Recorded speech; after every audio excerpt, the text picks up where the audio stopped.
All right, guys, what's up? What's up? Live PSL Group C, round of 16 is here. How are you guys doing? We're good. Good. So we got our players here. It's LeoRusher and MeoMaika right there. Not on the screen just yet. Oh, there he is. We saw LeoRusher last Leo time. Rusher. Yeah, good seeing him. And there's MeoMaika, the legend. Uh, Very excited the to see legend. these guys Yeah. play. Did you do the tweets and all that? Tag these guys? I think we're all set with that, right? Yes. Yep. You did. Yeah, we are all set. So they did their map selections. So let's go take a look at what they post so far. So uh LeoRusher and MeoMaika's map picks. Let's show that on screen. You guys can see now. So Mm-hmm. game 1 will be Lightshade. Game 2 will be Pillars of Gold. And game 3, if necessary, is on Romanticide. So let's interview these guys really quick before we Right. get started. Let's see if we can undeafen them really quick. Okay. Guys, welcome back. Actually, welcome back to you, LeoRusher. We've seen you before on our stream, so we recognize you. Nice job doing well in some of the tournaments, right? And this is the first time we have MeoMaika, the legend. Yeah. Yeah, can you hear us, The number. MeoMaika? Can you hear me? Yeah, we Yes, do. We can yes. hear you. Welcome. Good seeing you. Okay. Good seeing you in the flesh. You're the legend, man. We saw you in your Maru Mm. killing builds and all the good stuff. So I'm really excited to see you play, representing Vietnam. And LeoRusher, good seeing you again. Like I said, so real quick before we get started, MeoMaika, what are you expecting in your first match? Anything interesting? I think my first match will start with an all-in by LeoRusher, maybe. There you go. And LeoRusher probably won't give his secrets away. But what are you feeling, Leo? I think I feel maybe LeoRusher has some sort of preparation for me, there you go. and Right. Yeah. but I think he can do air protoss. I only afraid of air protoss. Yeah, Sky Toss is scary for the Zergs, right? There you go. Yes. Yes, All right, I'm really excited to that's the see one this. button to kill me. All right, You good. crash. So, all right, we're all excited, ready to get going. Let's definitely mute them, and let's get the game started. Right. Okay, guys, that's MeoMaika and LeoRusher on the screen. This is actually the first time I see MeoMaika on camera. Oh, To be okay. honest. Yeah, I've seen his pictures, different, things, but yeah, the legend, man. I've seen him before. Mhm. Excited to see him play. Here we go. Ah, he can't hear. That's okay. So we probably can't do a Leo interview. He just said he can't hear us on the phone Discord. That's okay. Hopping on now to game 1 to open things up tonight for Group C.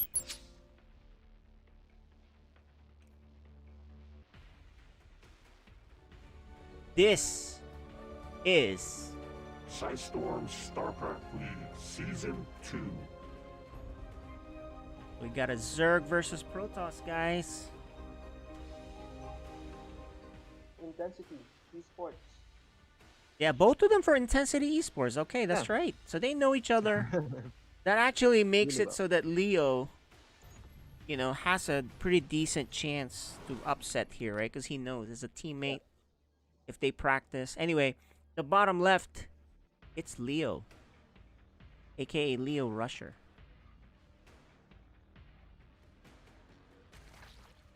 Top right. Top left of Lightshade, the legend. He is MeoMaika Right. from So Intensity Esports. that's right. Him, I would say, him, Souleer, and Ender are the favorites of this season. Mm-hmm. All Zerg players. All Zergs, that's right.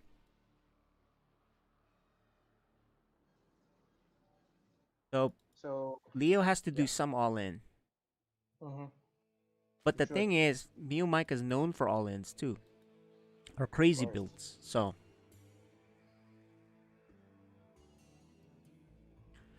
yeah, pool first. Um. Yeah. With gas now. Mm-hmm. So MeoMaika is a pro player, the #1 player from Vietnam. Yeah. So it's actually like I think we watched this a couple of minutes ago from the FSL. It's a Zerg versus Protoss, and then we'll see now on a pro level how they will react to each build. Yeah, and So, so oh, I mean that's true. We'll see how they do it, but remember these two pro players are very different from the regular yeah, pros. Right? correct. MeoMaika is very aggressive, has some really cool unique builds, Mm-hmm. and LeoRusher loves to all in. So we may or may not see the standard stuff at all even. And I think is this closed? I think this is fully closed. It is. Yeah, so he doesn't want to deal with MeoMaika shenanigans. He closed it Mm-hmm. completely and he says, forget it. I'm going to be safe on 2 base. Mm-hmm. And whatever you have planned, it's not going to work. At least initially. Especially if it's a Correct. Ling thing. So, and he can get out because he can send these adepts out from the gateway. Correct. So he's fine. Oh, Wait, there you is go. there is a hole. What the Okay. heck? There is. I thought we looked at that and it didn't look like there was a hole. All right, never mind. Forget everything that I said. Forget every single thing that I said there. And It's just SRPH is camera. saying both GM. Well, if you're a pro player and you're not GM, you're not a pro player by any means. Every single pro player is really mid GM or even top GM, right? Mm-hmm. So just keep that in Like mind. So like MeoMaika is around 60. definitely a good pro player. He can beat anyone at any given day. LeoRusher Correct. is more of a mid-level GM, so he may Mm-hmm. be considered semi-pro. That's why MeoMaika is favored.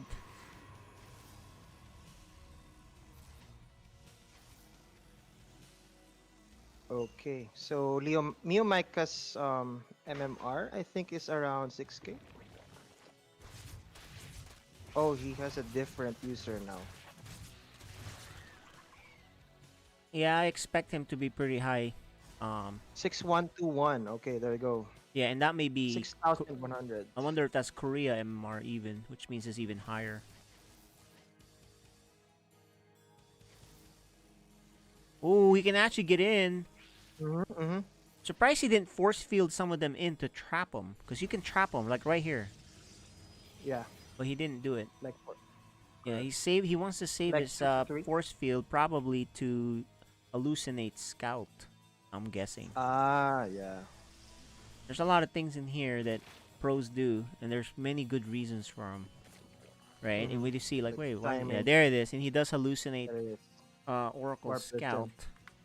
Or It's an oracle, a fake oracle, which is, you know, may force things that the Zerg doesn't want to do. uh-huh. And now he knows, because it didn't shoot the beams, he knows this is fake. Correct. Because this is at the higher level. Look, see, he cancels it. There you go. At the Yeah. higher level, you can tell that if the pro player supposedly you're playing doesn't shoot the beams, they don't make these kind of mistakes, right? So you know it's fake. Indeed. So Leo is not. Oh, is I think he's going for the third Nexus now. There you go. Third Nexus. Yeah, so actually Leo's being very passive, conservative in this game. Usually we Mhm. see him as the guy that's all in, that's all inning. But Correct. you know A the lot of cheesers. yeah, MeoMaika, he is a scary Zerg because he's he innovated a bunch of builds before before it was Ender as the guy that was crazy in Southeast Asian Mhm. Zerg. Then when MeoMaika showed up, they realized Ender's not as crazy as this Oh guy. yeah. So people don't know about Correct. this. I've been watching the Southeast Asian pro scene for a while. It was Ender that was the crazy one. But then we started seeing MeoMaika, who is even crazier in Legacy of the Crazier, Void, yeah. right? Here we go. But this is, this stuff right here is not that crazy at the moment. This is Mm-hmm. somewhat normal, all inny, but it's not crazy. But what I've seen from MeoMaika, he has these builds that just catch a lot of people off guard. He did beat Maru, Mm-hmm. right? So if you beat Yeah. someone like Maru, you didn't, you caught him off guard with some really good play. Not just good play, but also great builds. But it looks like he's just gonna outmass and overrun this Protoss base. Correct. LeoRusher was not ready for the the Roach Ravager Ling. Roachling. Yeah, and this is not that unusual because he skipped the Void Ray. That was the problem. He skipped the Stargate. Usually, this is not a problem as much anymore. He does not die, but he loses the third base. Exactly. MeoMaika It's only 400 has, more. yeah, his workers though is not that high. So he's not, Good micro. yeah, very good micro. But keeps going back to the shield battery too to heal. He's gonna pick up. This is like really good control. He's going for blink stalkers, by the way. So Yeah, he's we going will see blink. a lot of stalkers. And I don't know if this is actually an opening on the top. It probably isn't. I have no idea. That's one thing StarCraft 2 could have done better, is be very clear which is open and which is not. Hmm. So he pushes back, but the fourth base is already coming down for MeoMaika. Fully saturated on 3 bases. Fourth base to add to his lead. Yeah, this is looking really good for MeoMaika. His income advantage is really high compared to LeoRushers. Yep, and he has the supply lead. He has Blink Stalkers coming up here soon. Yeah, I mean, But is it late to have the Immortal now? I mean, oh, he's going Infestors. That's cool. yeah. MeoMaika is pretty far ahead. He does have Blink Stalkers, Leo does, but the Infestor will, with the Fungal, will freeze those guys in place. So maybe that's why he's Correct. doing that. But, look at the supply lead. MeoMaika just making sure the Protoss doesn't kill him because he is pretty far ahead. He has double the army supply too, so no force fields here either. It's just, I think Leo is just posturing to pretend. He's not. I don't think he's really serious about attacking because he needs these force fields, Yeah.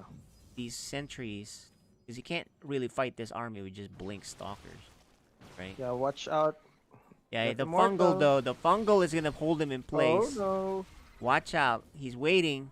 This Fungal means instant. I think he spotted it, so he's like, forget it. I can't fight that. no. Correct. That one Fungal will kill me, because then, his advantage of blinking is gone. Oh man, is he gonna do We it? don't wanna. He's fighting at this choke because the Zerg can't surround him. Oh, MeoMaika miss. There's the Fungal. Oh, Or no, that was that was not a Fungal. That was actually the grass. what do you call that spell? The Dark Swarm spell from StarCraft 1. And I forgot the name. Guys, help us out. We rarely see it. Oh, here we go. There's the Big Fungal. engagement. He has a lot here. Oh no, something happened with the screen. But good fight for Leo. He's still behind though. 4 bases for MeoMaika. 10 minutes of the game and he's already making ultras. Yeah, he teched right up to Ultra. His upgrade, he's really an odd player because he has no upgrades until now. Right? Yeah, +1/+1. Yeah, correct. There you go. No immortals. Once the Ultras are out, forget it. But I think even right now, with 85 to 136 supply lead, I think he's dead anyway. but they're both being very careful. They don't see what we see, so they don't know how far Right. Oh, and the ultras are here. Party's But the over. ultras are behind.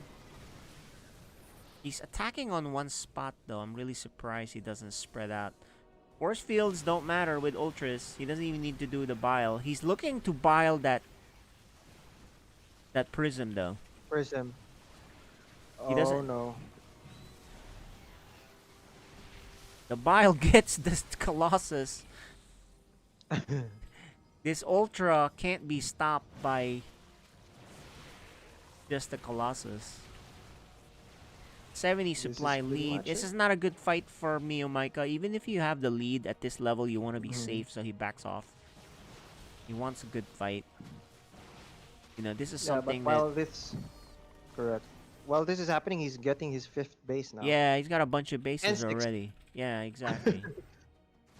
You know, although Protoss snuck in a base, he's not even using it. Mhm. Because he's a little bit busy microing.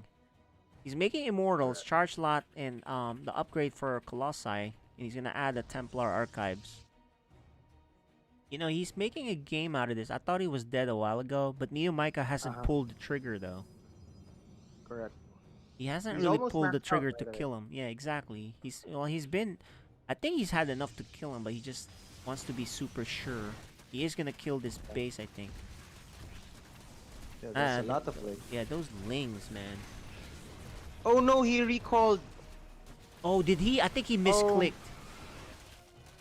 Because Oh, those okay. stalkers certainly don't do anything. That's definitely a misclick, and it looks like that's Mhm. gonna do it, guys. Yep. 36 to 108. Oh, he's actually defending this really well For now, for now. look at the supply. Look at the 17 workers killed. I think we can 22. just- yeah. Warp Prism is out behind. Oh man. I mean, he's down to 2 the bases. disruptor. He is down to 2 bases, guys. While Zerg has 6 bases. So, with ultras, 100 supply army versus 30. Good Ooh, nice shot. hit. Good shot, just not enough. I think you need like 10 of those in a row for you to Yeah. come back.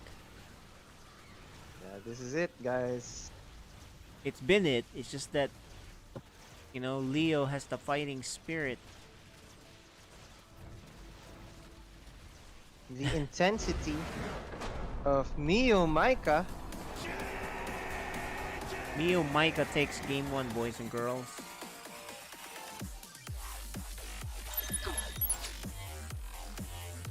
So we didn't actually see a cheese that we were expecting from Leo. MeoMaika was saying that, but we didn't actually see anything. Correct.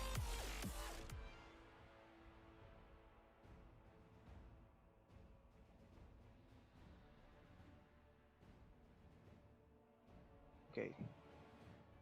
By the way, for this group, we have from Latin America, I guess, and then one from Europe, and 2 for Southeast Asia.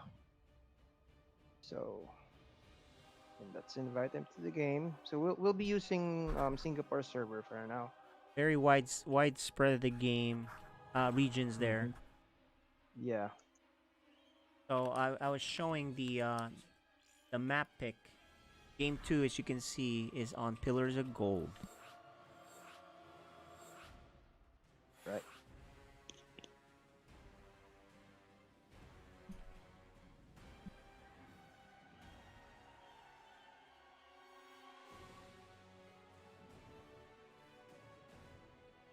Okay, making the map now. I think both players are ready. Right. Okay, let's do it.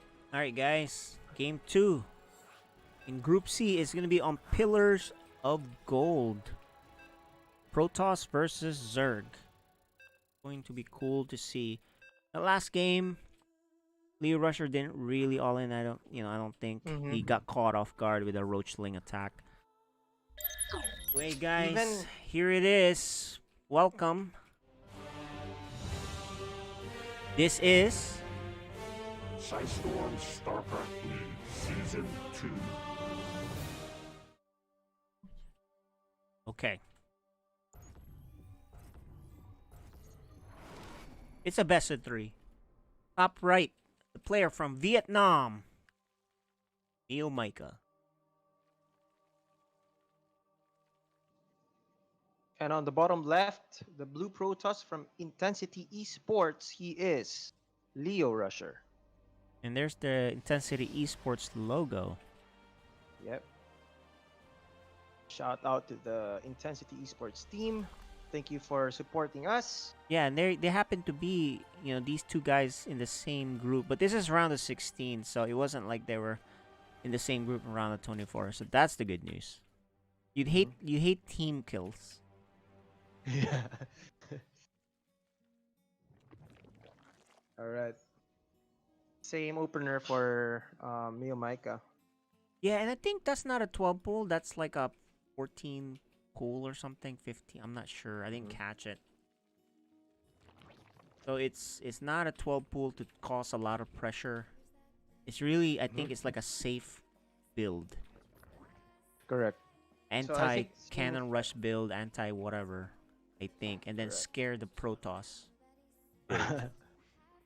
I think MeoMaika, from his comment to LeoRusher when he said that I think he's going all in, I think that a bit like pulled the trigger for LeoRusher. So he's like, okay, I won't do any cheeses for today. For well, we'll see. Well, Because it's we- hard. It's hard though to cheese when people are expecting you to cheese. Because Exactly. the big advantage of the cheese or the all in is, the player's not prepared. But if the player is very defensive, you can use that to your advantage and macro up and get ahead, which is what he did in game 1. He was even getting a third, but he just could not hold the Roachling attack, right? He didn't have a Void Ray, because typically when you have one Void Ray or something like that, then it can't do us, you know what I mean? It can't really proceed. Which is the meta these days for Protoss. They get the Stargate. He didn't get that at all. And that wasn't, previous to the Void Ray being cheaper, no one was really doing that. But because Void Ray got cheaper, the buff to the Void Ray, I think they got cheaper and got faster. I'm not exactly sure. But because of Movement that, speed is faster. yeah, because of that, Protosses have been doing Stargate openers, which then led to multiple Void Rays, and then all the new meta that we see, right, with the Queen Walk and all that stuff. That last game, no Stargate. It was really a blink type of third base opener for LeoRusher, which was not common now. So no third hatchery yet. So he went fast Robo instead of Stargate again. Yeah, he's not getting his third base that fast. He's actually making a Roach Warren.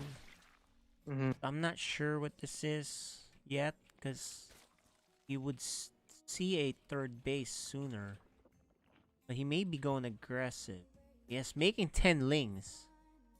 So he's gonna try to deny a third base. He's looking around for any cheeses. And then maybe this will lead. 5 roaches are coming out. And then this is gonna lead into denying the third base and maybe even trying to kill LeoRusher. Prism for LeoRusher. No third base. So Warp Prism. Yeah. Are we expecting like an immortal drop or something? That's not in the meta. The immortal won't be ready in time for you to do any damage, and you have to wait. Takes a while, and you need the immortal down. So That's not usually what you see. The timing just does not work out to do something with that. It takes too long. The immortals take too long to get anywhere. So what he's doing is actually just gonna pick up a couple of adepts and try to do damage. However, MeoMaika is gonna kill him with a 2-base Ravager Ling all in. MeoMaika is gonna send his Lings. These Ravagers are gonna keep going forward though. And these are just 2 adepts actually. He's no worries. But Leo has no idea that actually he's about to die. Here He has comes no idea. four Ravagers, man. And all of a sudden, no batteries at all. Oh my gosh. all And of a he's in. sudden, Oh my gosh. And that's it. Here That's comes gonna the do it again. That's legs. gonna be the game, guys. Yep. There's a stream of Zerg. He didn't drone up at all. And just like GG. that, MeoMaika is gonna move to the winners match. All right. Alright, no interviews, it's only the first round, so we'll proceed to the next match. After a little bit of a break, so be right back. We'll play you the Storm Esports Network videos. Be right back, guys.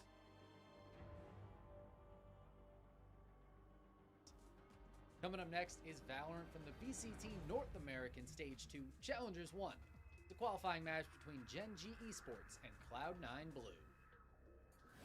Whereas Gen G have overcommitted onto A more than a few times, but yeah, one time where they would have loved to have kept Iman over here. He's gone. Operator shot from Quinn. He'd have to take a shot from Lee first. Can't get out alive. Dance around the bullets does not work out for him. Sean good for a single before Poise trades. C9B still man down. Looks like they should be able to get this plant down. Shot not quite hitting the mark. Looking to try a plant that was a little bit wider. Zeta as well, so sharp on the stick. Oh my lord, two quick ones. Poise unable to trade initially, paranoid, and he's just going to have to hold his ground for the moment. Cloudburst. Keep a thought in the back of GMD's mind. Looks like Poise is going to go on the aggressive, wrapping around. At this moment, GMD looks back the right direction and will connect for a third in the round. And there you have it. 5 secured for Gen G on the defense in this first half. Agreed by GMD as well to assume that it was going to be, the wrap around right towards the end. Close round and a close match at that point. The team's trading kills, taking it down to the 1v1. Gen G would be able to win it there, but later on, Cloud9 would pick up steam and run away with the series 2-0. Coming up next is StarCraft 2 from the GSL Code S. This is a match from Group A between Hurricane and Team Envy's Dongregu. Here we go. 5 Sentries, 2 Immortals. He's got that Prism in the center as well. Does have an Observer coming, so he'd be able to clear some of this creep. Roaches being made. Looks like a scary push for sure. Yeah, this is going to be a tough one. First force field goes down. He boxes out the Queens from going directly up towards the hatchery, but he hasn't committed with his force field so far. There's really not a lot here for DRG. The Immortals are in a pretty good position. Yeah, DRG just does not have many units. Like, he has 19 wings right now, that's it. It seems like Hurricane's just going to smash through this. This looks pretty fearsome. I don't think DRG was expecting this. I was talking earlier about how he tends to hold a lot of stuff off. I think this is almost over, man. I mean, by the way, super committal here from Hurricane. He's going to just basically move past the hatchery. There's not drones mining there. If he can win the fight over here at the natural, the game ends immediately. There's like no units. I mean, he's just gonna plow through. Like, his micro's okay here and everything, but he barely even needs it, honestly. Yeah. Force field's going down, a little bit of pullback for Spiles, but it's just so few units for DRG. Start a fight with drones, and that's when you know he is in trouble. Who dodges the bile? But I think it was already over. Hurricane takes game 1 in GSL Opposite Day Edition. Powerful attack there catches DRG off guard. The victory here comes as a bit of a surprise. Hurricane went into this match the underdog, but he takes the 2-0 over DRG and would win 2-1 in the rematch later on to escape the group. Coming up next is CSGO from the ESL Pro League Season 13. A playoffs match here between Furia Esports and G2. Balls, let's get this one started. Look at all Chad, that util. any smart things to say? Well, just with the buy right here of Furia, they have quite a lot of nades coming out here. 3 sets, one for Yuri, Art, and K Serrato is the 1x bet onto the top of your screen. They will be favoring G2 Esports. We've got this one underway, so over towards A. Very noisy, and 1 bullet, 1 kill. Art is dead. Yeah, he's not having any impact in this pistol. Nico's made sure of that. And they gathered ramp fast. T incendiary for sandbags. It's very indicative of a commitment. Now the smokes will bloom. Double HE, no one's down. Just peppered a little on Furia's advance. Bomb plant's a priority. No CT utility to contest this, but they do have a retake smoke. Yeah, flashes will be good for fights, and Nico's even found another. The dream. Last bit of util out of Furia. Now they're in a 5 versus 3, and there's still a smoke and flashes to go. Hunter's setting it up now. They're getting ready for this. Biding their time. Still have plenty of it. The flashes don't catch him, and Serato eliminates one. Junior's got a good chance to play spoiler here. Kits on Jax, recovered soon. It's Hunter that's picked it up. Oh, it's shooting. One more remains. Only Yuri, if he could just stop the defuse. The round is his. Nico's gone, and they're all gone. Furia turned the round on its head. G2 dead. G2 off to a great start that round, but Furia remains calm, gets the bomb planted, shoots well to finish it off. That kind of play would take them to a 2-0 win over G2. Up next is the LCS mid-season showdown, some League of Legends, the lower bracket match here between TSM and 100 Thieves. And Sion has to wait for the whole damn ulti to expire before you can even start channeling your TP. And those are big situations. Well, here we go. They're starting to fight off. Speak is going to be the target. Into the back line goes Sword Art, looking for some of the damage here, but who he's going to die. Power of Evil taking that one down. Nice stasis coming out from Hootie as 100 Thieves are cut to pieces. Someday won't be able to do a thing. It's a double kill over to Power of Evil, and look at that. Lost is on a killing spree, and TSM is on the victory march. They've done it, Flowers. They knock them all down, found the team fight they needed. The spawn timers are way too long. 100 Thieves made them work for it, but unless Closer can pull off a miracle here, nothing to do. He's not pulling off a miracle of any shape, color, or size. TSM with a Bud Light ace. Yes, the games were close. Yes, 100 Thieves was able to stop him from making it a clean sweep. But TSM will defeat 100 Thieves 3-1. And they'll go on to continue to play next week for a shot at winning the mid-season showdown. Looked like a 5v4 initially for 100 Thieves as they started that engagement, but TSM absolutely wiped the floor with them, securing a game victory and a series victory there, 3-1. All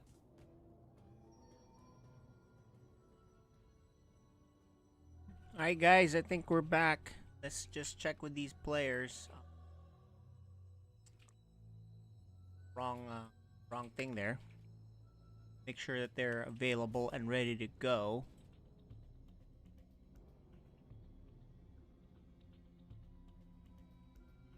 Here they are.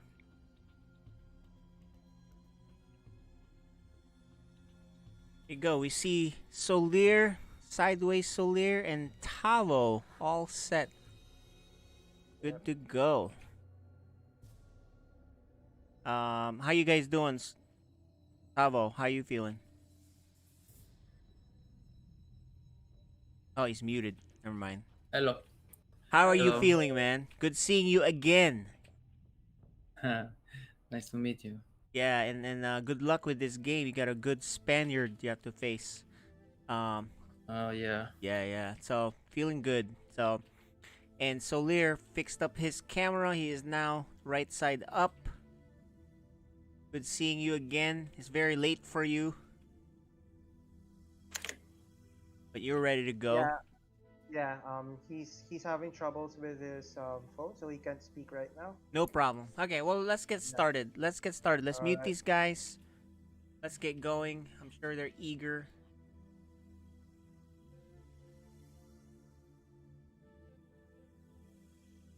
We're gonna load up the game, guys.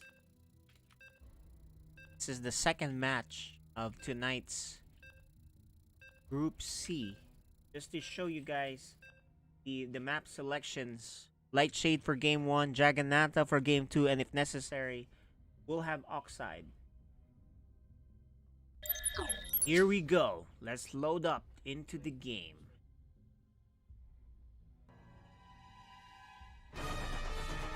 Welcome everybody. This is Storm StarCraft League Season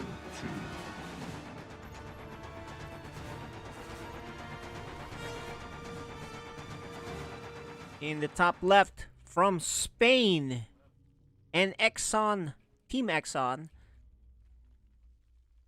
he is Souleer. It's another, actually, team kill here.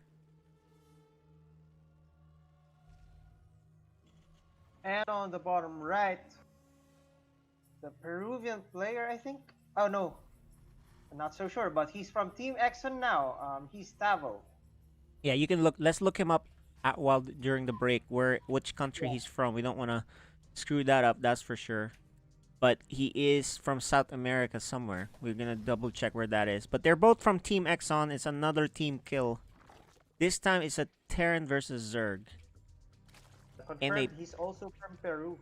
okay, he is from Peru. Okay, so pool first for the Zerg, which is actually pretty unusual against Terran.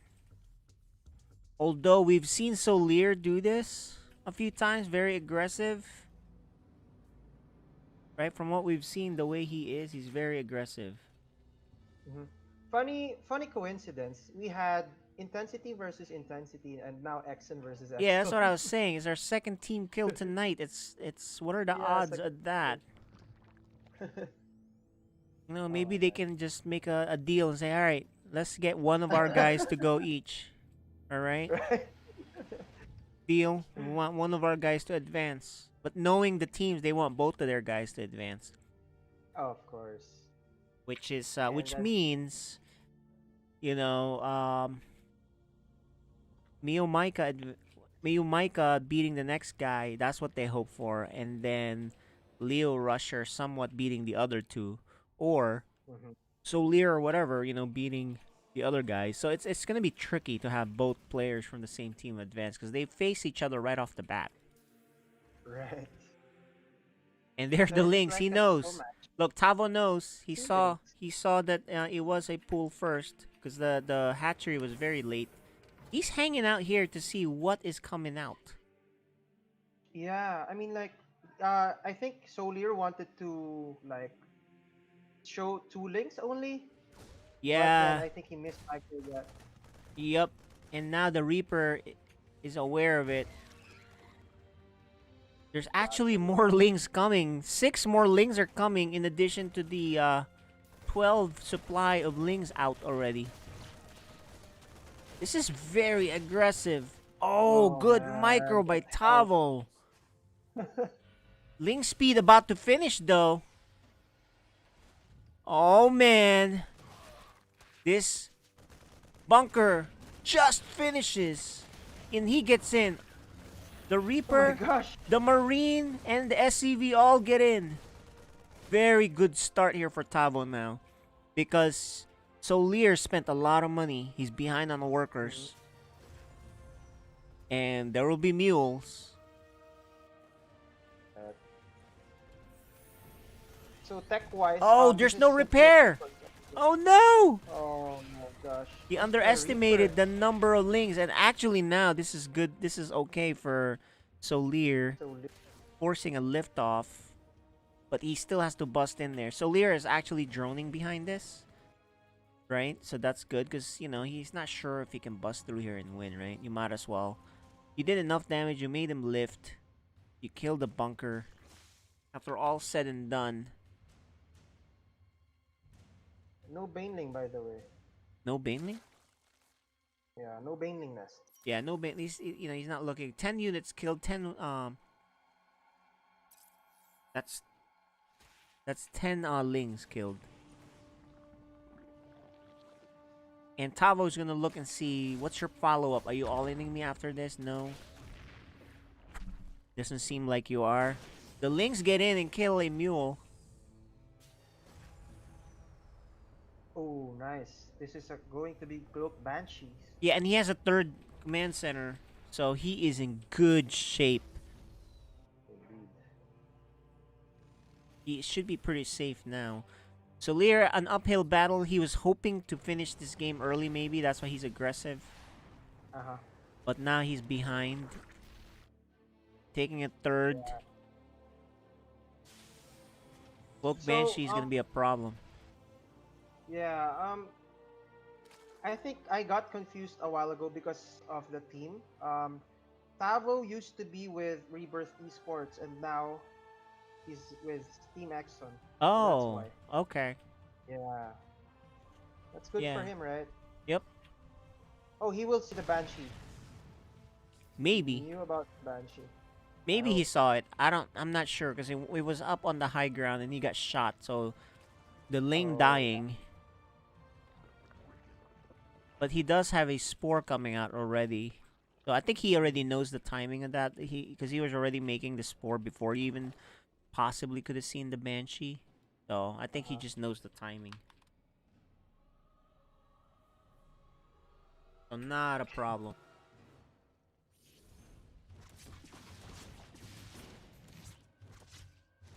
Okay. He's really ready about the Banshee, so no kills for the Banshee yet. Although, there you go. Yeah, no luck for the Banshee. Yeah, nice job getting away. 2 health. 2 health. But the Hellions are out. Kill some drones. We'll see about that. Oh, this is really looking good for LeoRusher. Tavo. No kills yet. There you go. Here's the surround. Oh, nice. Nice control there by Tavo. Gets to kill all the Zerglings out there and sees the roaches.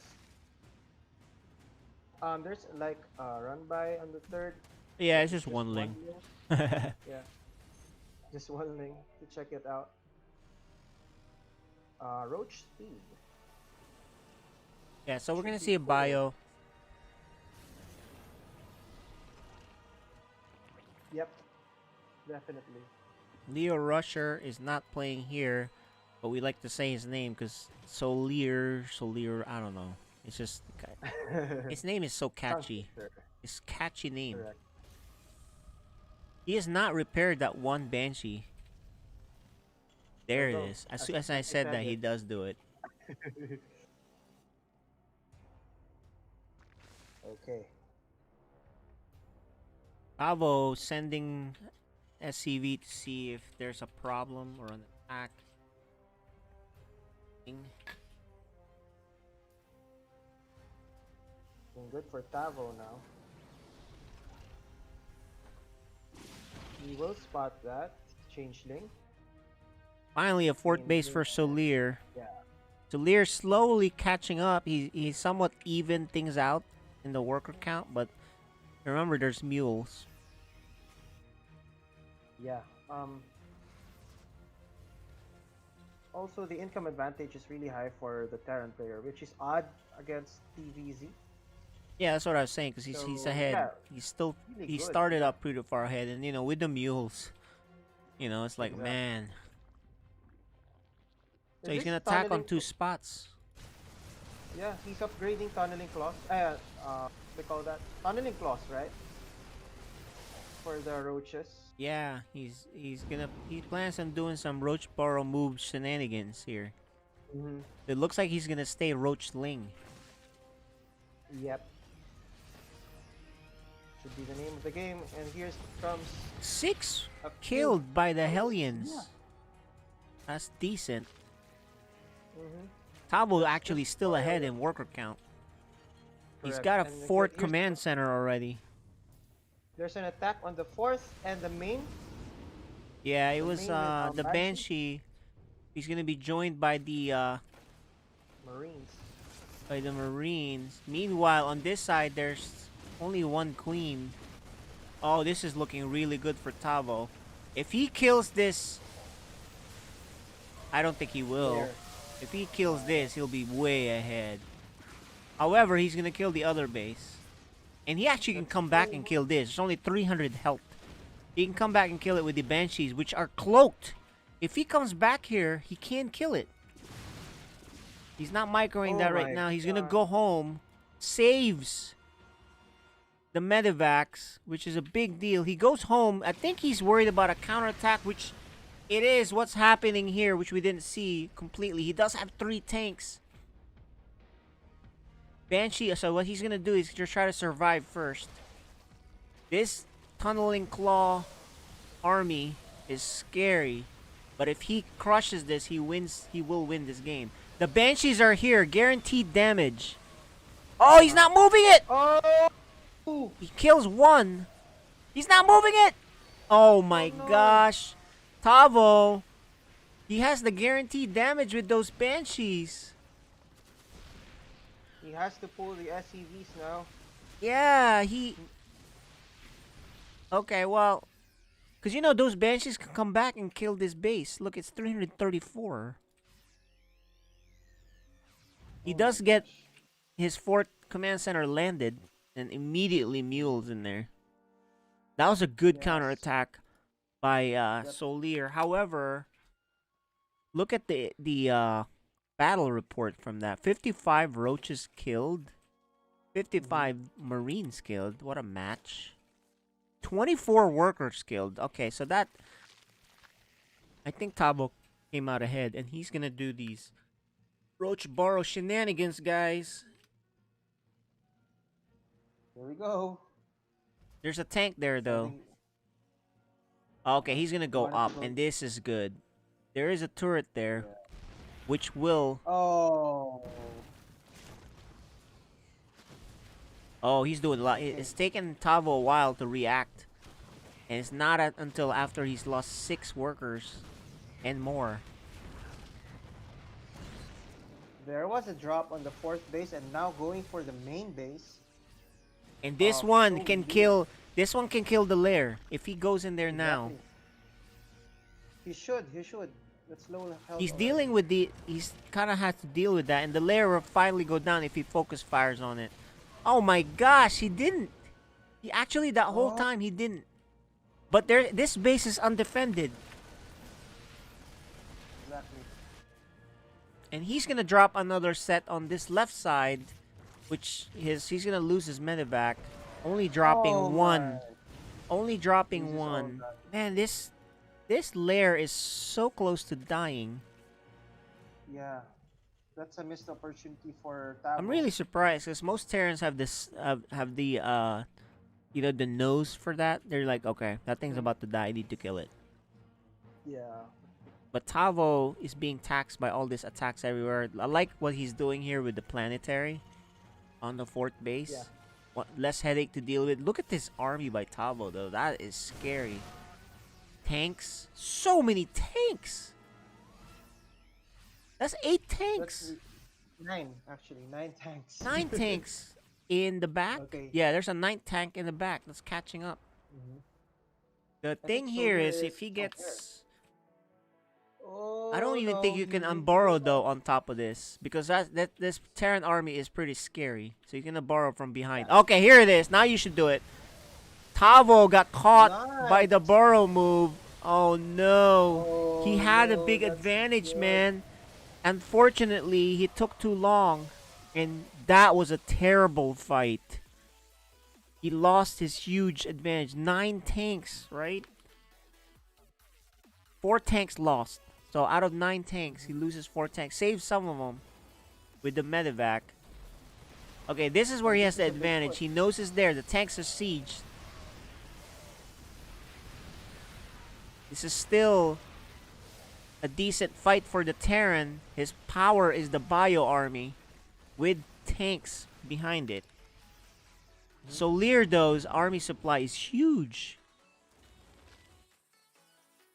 I think you need to get at least one Raven for this. It's going to be annoying. You know, he was fine though. He just got caught off guard and got sandwiched. If he didn't get sandwiched, I think he would have been stimming to win by now.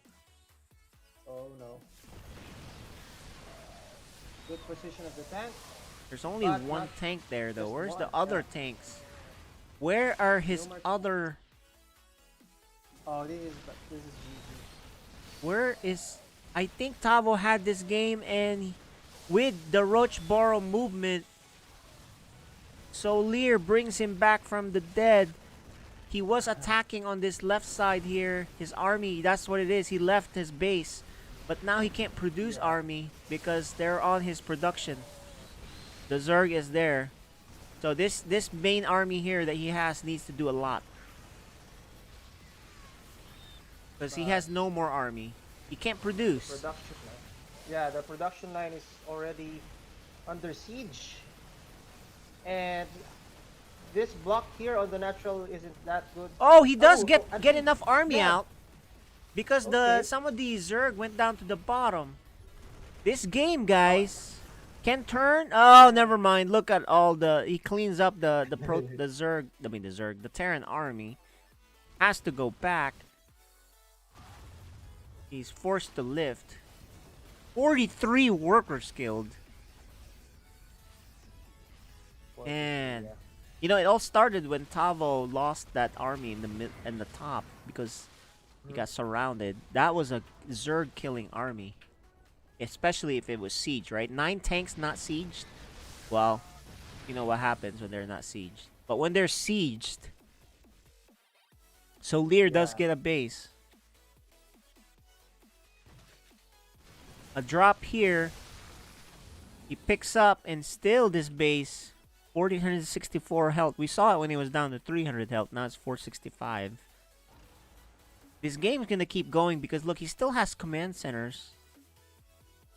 The worker count. The worker count though. Even if you have mules for this, I don't think you even if no bank as well. So really, Well, he has that's really 3-3. good. His bio army is 3-3. So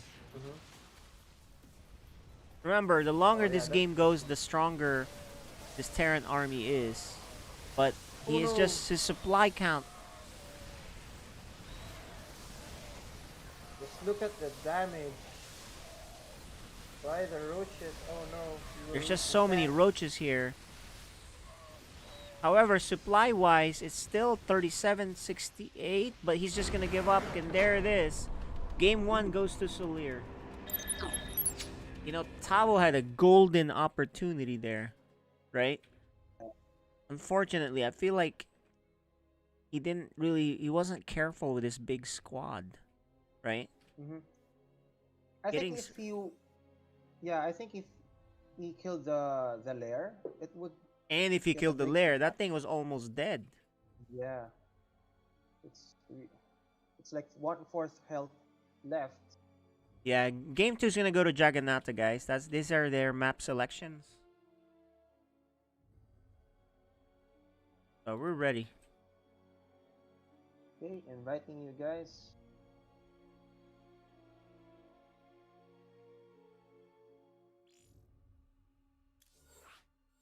Alright, we can start whenever they're ready. Hop on to this game 2, guys. As said on Jagannatha.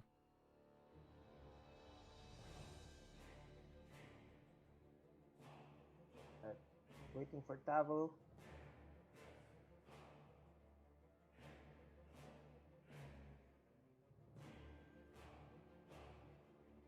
Yeah, Tavo looked really good. He had a nice opportunity to take the win. However, very nice move by Souleer with the Roach Burrow movement, seeing exactly what was coming, doing the correct surround, and crushing that army before the Terran tanks could siege.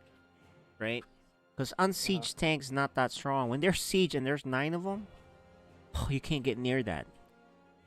Correct. So, okay, we're still waiting for Tavo. Okay, I think players are ready.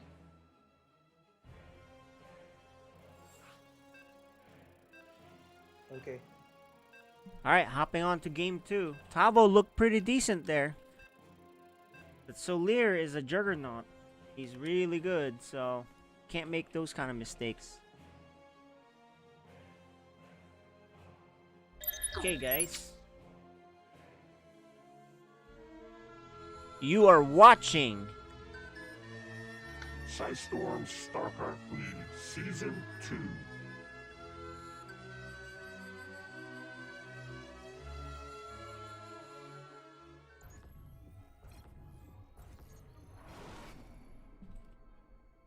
Okay, top right from Spain and Team Exxon. It's Souleer.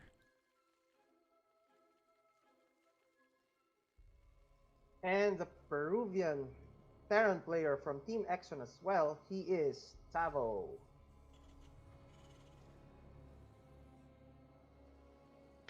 He almost had it, but not good enough. Also, he lost a lot of tanks from the northern part of the map. Yeah, that's what I was saying. The Roach Burrow trap. Yeah. 9 tanks. He lost 4 and a large part of his army. And then he lost momentum. And then another Roach Burrow at the bottom and his main kind of distracted him. And then a large army pushed in. And he failed to kill the lair, which was really close to dead.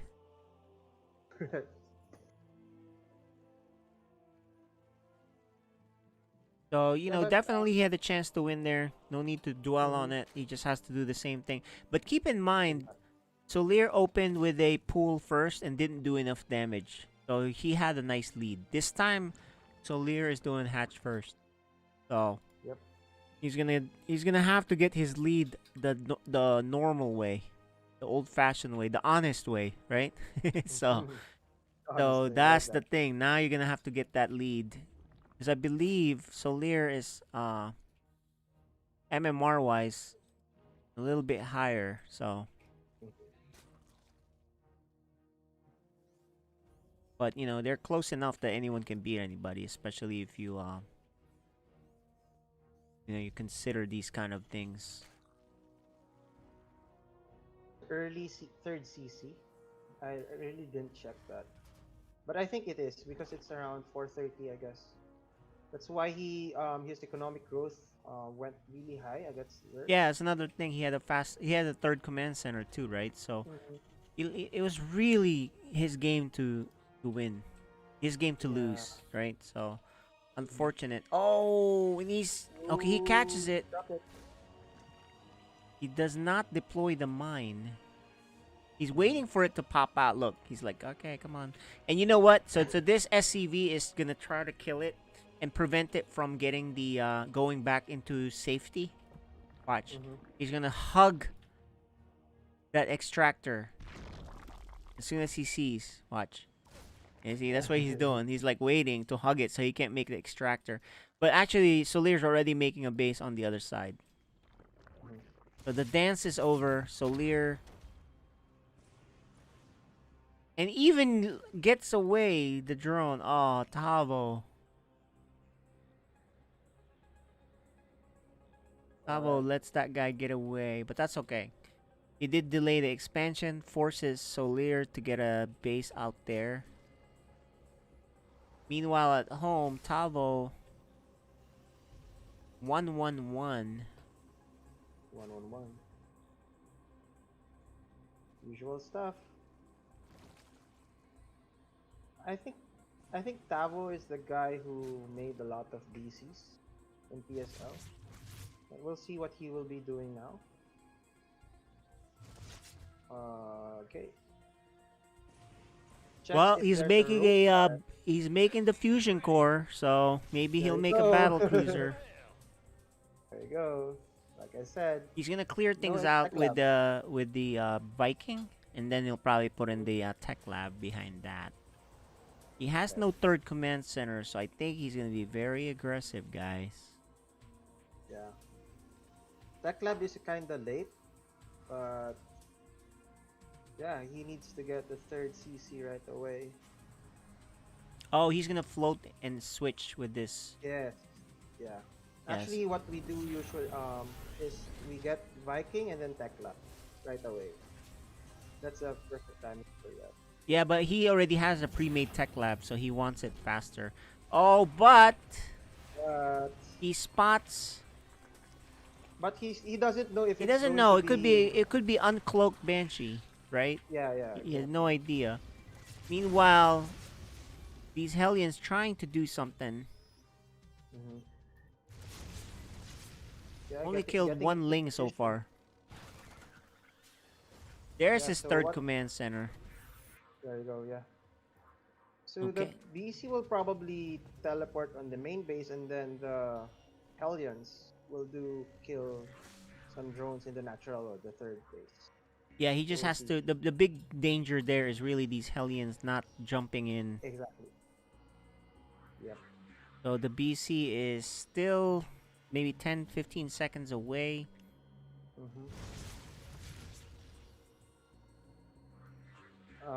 Making the queens move. So I Oh, think he can he's jump in using on the left side. There's no Yeah. lings. Oh, the lings are out here. Mhm. But I think you might as well. There- There is the battle cruiser teleport. It's gonna show up together. In the main. Oh no, in the main. Okay.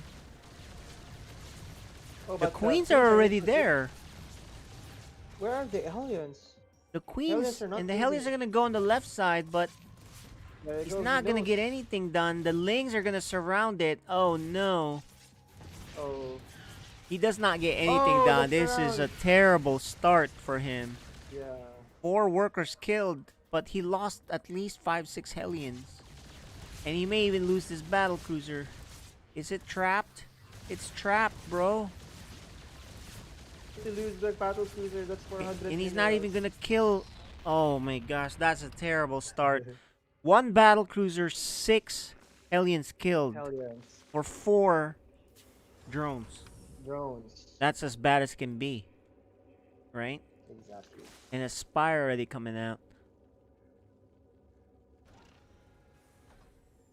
So, Lingbane Muta maybe? Yeah. And Aspires just in case he keeps going battle cruisers, but he may go mutas, yeah. Just mutas now. You know, because Spire you want the Corruptor in case he's going more battle cruiser. But losing that first battle cruiser, really bad for him. Yeah, it's really bad for him. He didn't get anything out of it, really. Spots the third base. Yeah, and you do expect the third base at this point. You just need to know where it is. At the forward expansion point. Or the Terran.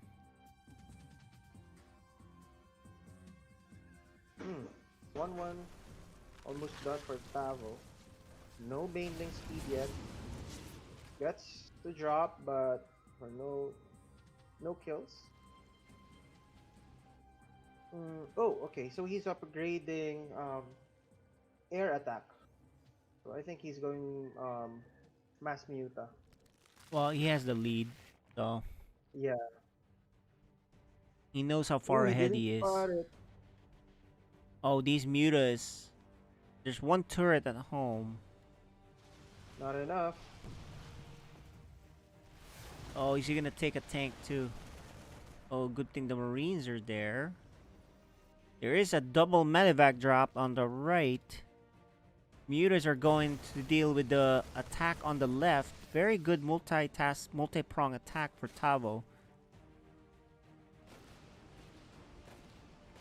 Oh, I think he's not. He Okay, saw there it. we go. He saw it. He sent some stuff there.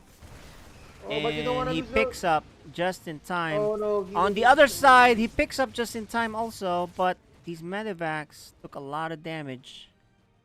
Oh, And he lost actually, two he lost medevac. the medevac because there's mutas. Mhm. 189 to 121 supply. I think Souleer this is knows he's way ahead. He was thinking about just killing him, but not quite sure he can do it yet with the tank, 2 tanks there and the Marines. So Tavo is going for drilling claws, which is really good against Lingbane Muta.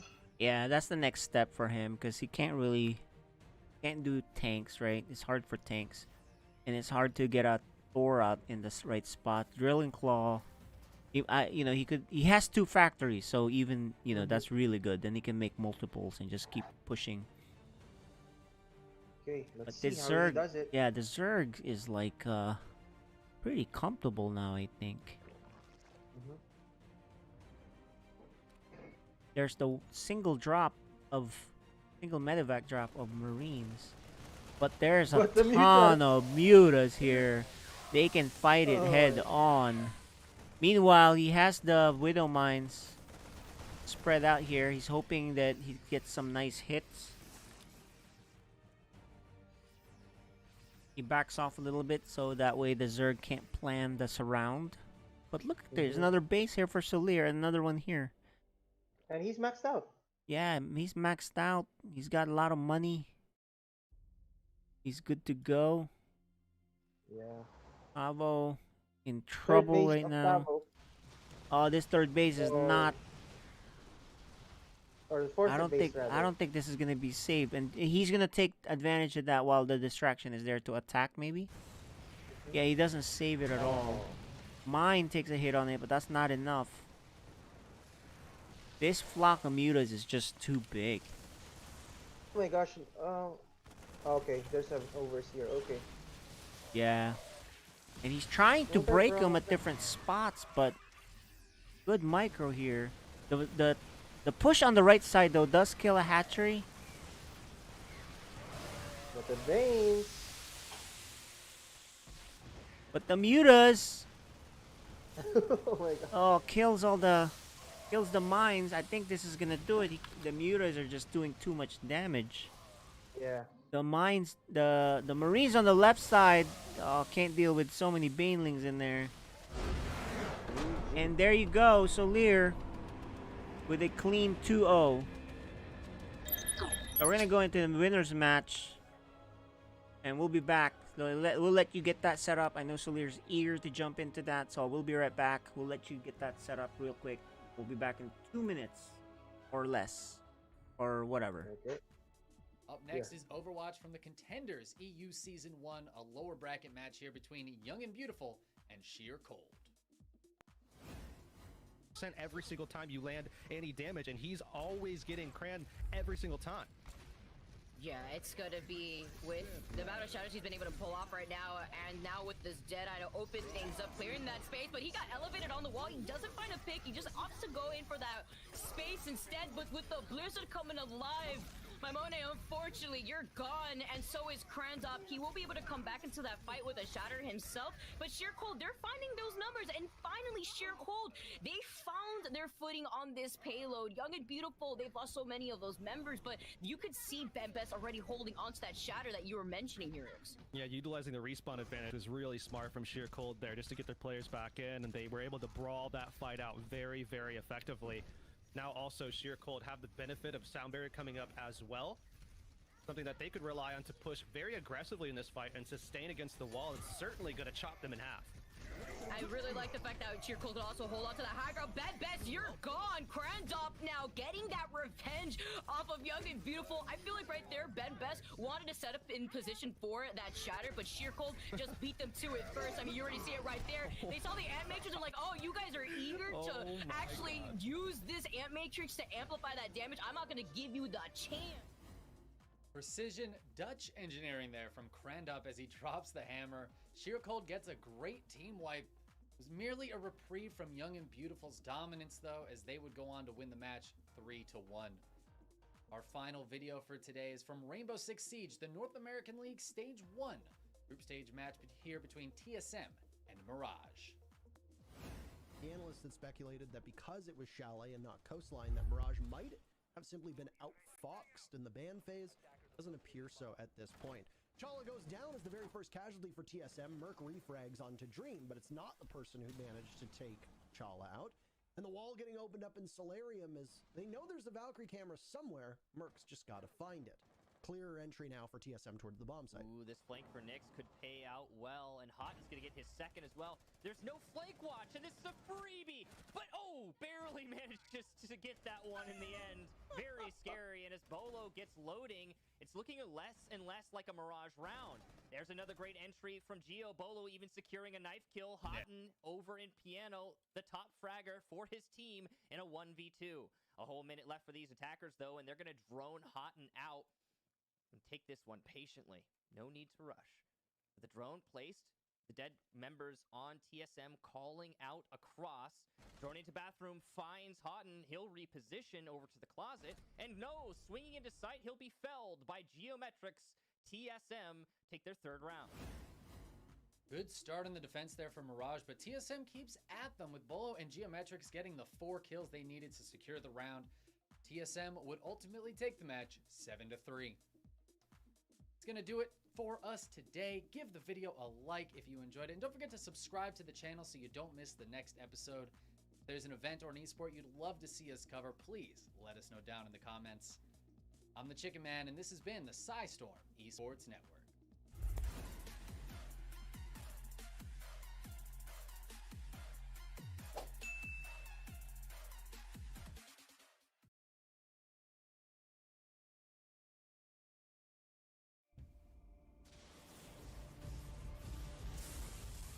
Welcome back to the Storm Esports Network. I'm your host, Chicken Man, and we're bringing you another set of fantastic esports highlights today. Let's dive right on in with some Dota 2. This is from the Epic League Season 3, an upper bracket semifinals match between Brame and Viking. Let's taken down for the first time. He does have a buyback available, though. Will he commit it? Tier 3 tower has been taken. Bramer just going to go in for the tier 4s. They're looking to force it. There is going to be the buyback from Boom. Anyone else? Not even in the base. He is going for a bit of a split push, but this is not a race that he's going to be able to win. He needs to get himself back here. Tier 4s are dropping. Boom feels the need to go in, but he's going to immediately get hit up by the Yule Scepter. The Stomp, though, will not connect onto him, and Viking are trying to make this happen. Pushing in onto the Bristleback. Can they bring him down? The Cheese, though, will be eaten. Not going to be able to finish off Focus just yet, but they are still keeping him locked down. They burn through the Aegis on Wish as well, so Brame, well, they've lost a lot of these resources, but their heroes aren't actually dead yet, and Shad will be taken down. The Weaver does not have his buyback available. Why the hell did he go in with no buyback?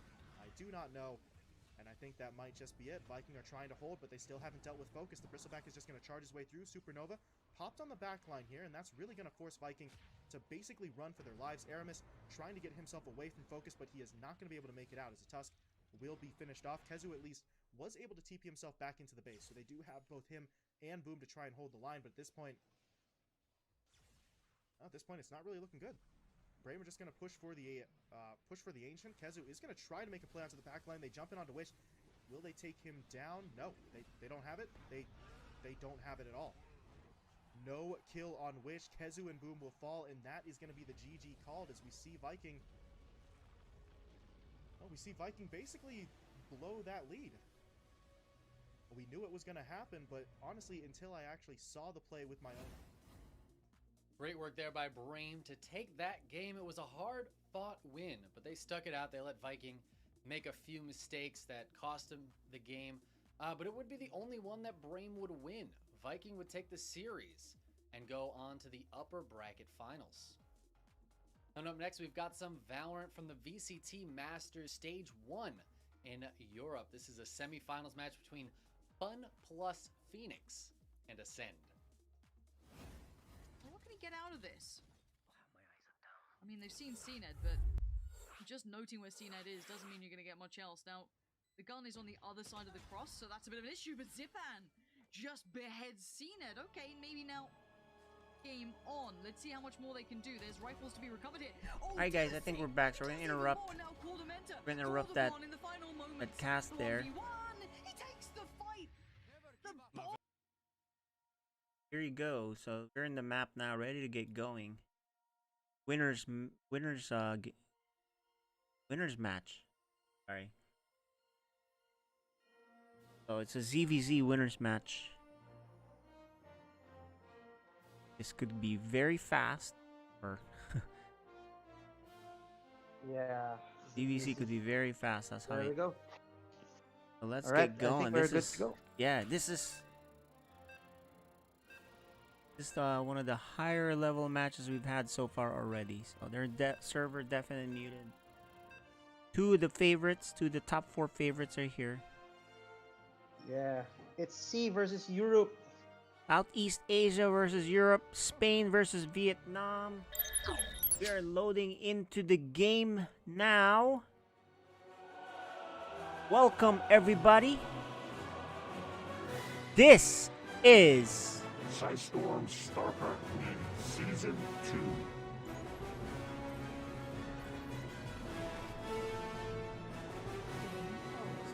Oh, bit of a pause here. Overlay bug. Can we rehost? Sure, let's rehost.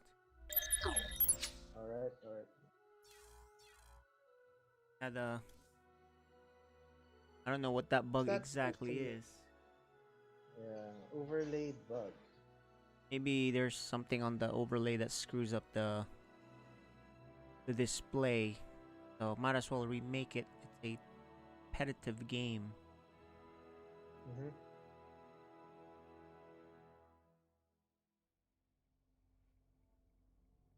Guys, welcome. This is the winners match for Group C. So in here, let's take a look at the map selection. That right. Souleer versus MeoMaika. Maps. They vetoed those maps on the top. And for the maps here that we'll be playing, Game 1 will be on Submarine. Game 2 will be on Lightshade. And if necessary, Pillars of Gold for the decider. Really cool to watch. Top level Zerg coming right up for you guys.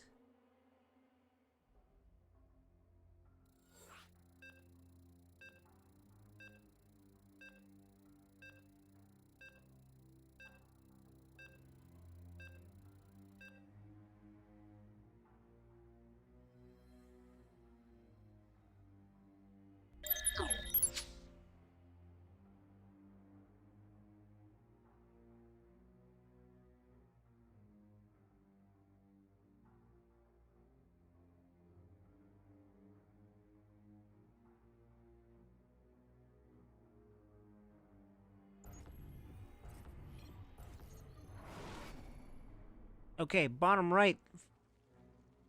He is from Spain and Team Exxon. It is Souleer.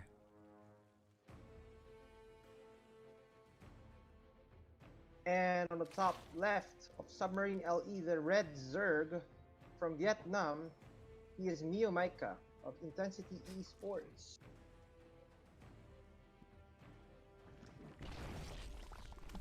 Okay. Tractor Trick. ZVZ. Okay, this can go really fast, alright? So, let me see if I can catch all the nuances. So, those that don't play Zerg, it's going to be hard to understand. There's a lot of little things, right? If you don't play Zerg and then you do a ZVZ, it's just really lots of small things that make a big difference. Right? So, hatch first here for Souleer. MeoMaika pool first, and it's actually, I think, a 13 or 14 pool. And I think this is aggressive, not really an economic opener per se, like a 12 pool. So it's not a 12 pool eco, but this could be just a 14 pool eco, and he should be getting gas. He has a lot more money here doing this rather than a 12 pool, but of course he hits later, and he is getting gas.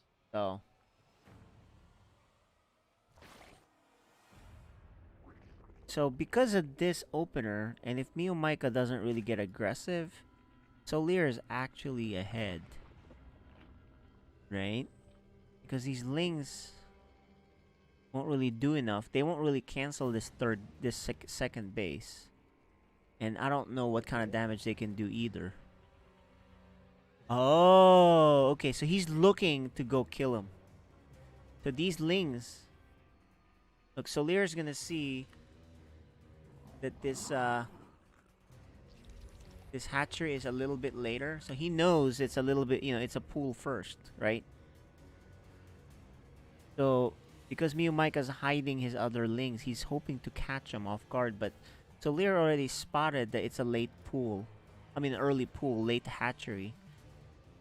So MeoMaika is gonna see what can he do, and like I said, right, he's prepared enough. Not gonna get much done with this. In fact, he doesn't really want to lose any Lings. MeoMaika, confident, still poking in here. He's really confident in his micro, guys. And he's finally gonna get out once the queen is there, because this queen can't do anything about it. He does not lose a Ling. Nice job. Exactly. Behind that, MeoMaika droned up, forced some Lings, forced a little bit lost mining town. All in all, it all evened out. But it just showed you MeoMaika's confidence. Oh, he might get a worker here. I think he got one. No.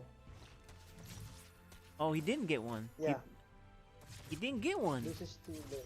He loses his Lings. Oh no, this is not good. After all that, loses 6 Lings for nothing. However, he's going for Roach Warren. Yeah, he's going for Roach and then Lings. So I think he's all in after this. He's clearing out the Overlord, so he doesn't see the Roaches until it's too late. So Lear is now getting a Roach Warren, and he's worried about some sort of Ling all-in. That's why he closed it. And it is a lot of Lings, but there's Roaches behind this. So here you go. It's a good read to close this because he doesn't have any units. MeoMaika targeting the... Yeah, and that's right. But look, he does add another one. He cancels the Evo correctly. Nice job, Souleer. And then remakes it a little bit further out. So he's doing the right things. But there are Roaches. And actually behind this, MeoMaika is gonna expand. Interesting. And he's not like he's behind in terms of the roach tech, right? He has his own roach tech. So I think that's a good way to force Souleer to block off his base. So I don't think he would be getting his third base anytime soon, but he will be spotting the third base of MeoMaika. Yeah, but A that lot the of reason wins. that the thing is, you're not really looking to get a third base at that point, right? Until you're super safe with the roaches, and now he knows there's roaches too. So, MeoMaika was hoping to keep that base, but he was just. It seemed like he was just out of position. I think he could have kept his third base.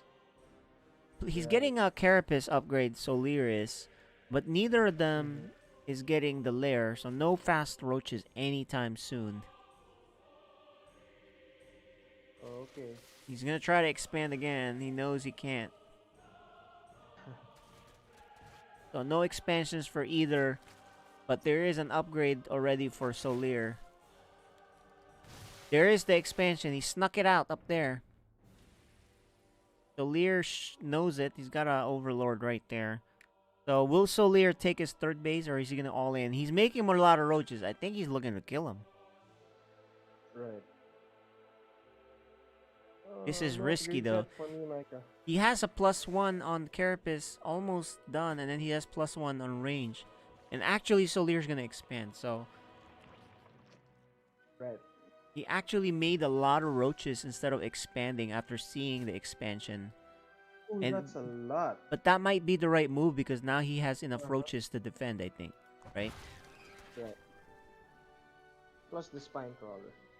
And he has Carapace finishing up. Oh yeah, that one too. No So, upgrades yet for no lair. Right.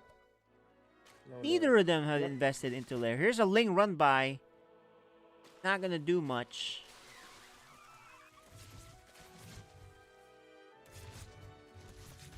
He's gonna try to kill workers with the Lings.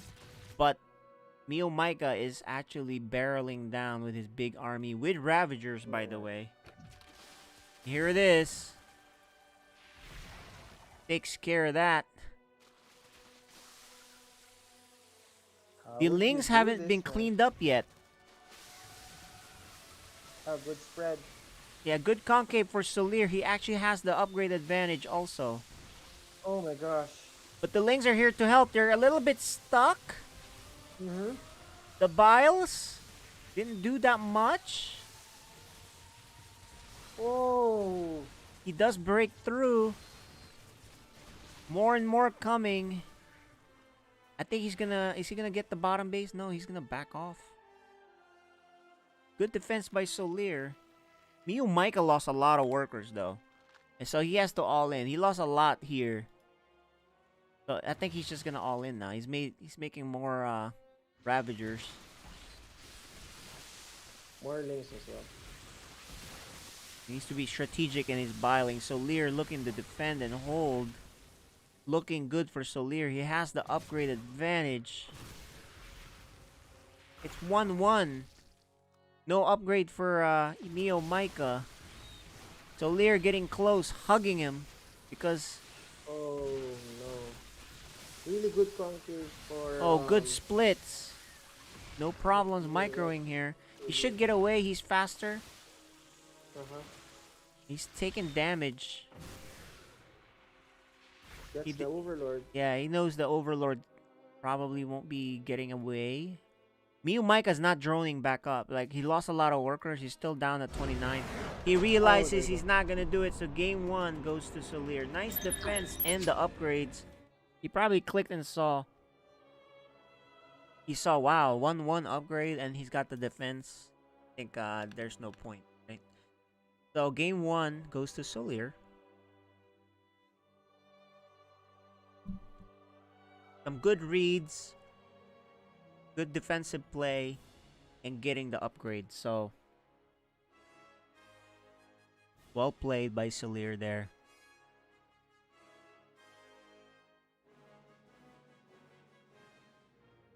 Okay. Bobby is up.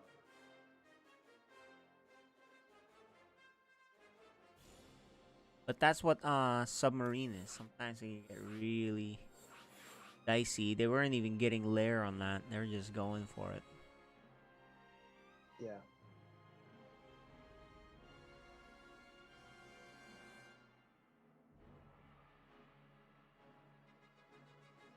Okay, let's just change their colors so it won't be too hard for the viewers to watch.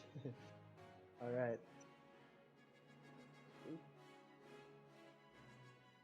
Are we all set? Okay, game 2.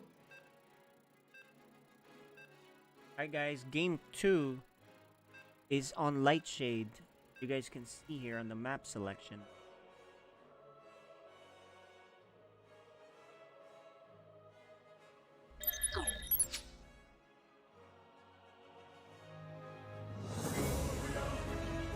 This is Group C of Storm StarCraft League Season 2.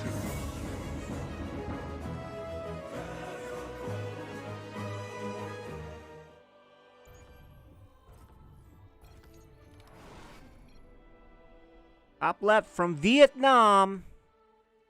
Intensity Esports, MeoMaika.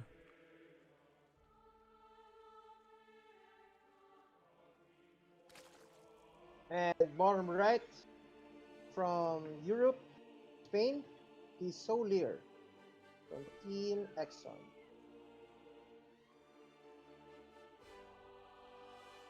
Yeah, what a game.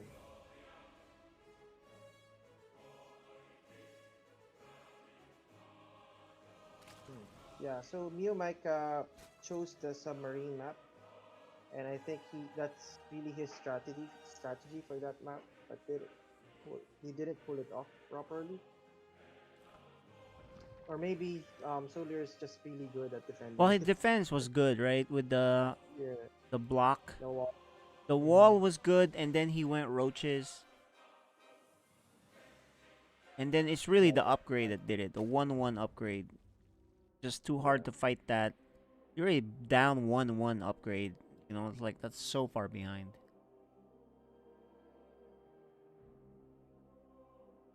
This time both of them were hatched first. Yep. Oh no, I'm sorry. MeoMaika. Yeah, MeoMaika went pool first. His 16 pool build. Or 14 pool build. I'm not quite sure.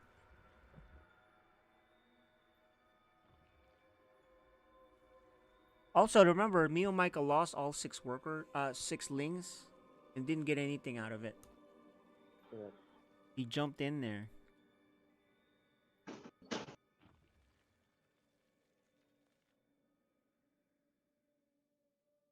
Probably a skill check.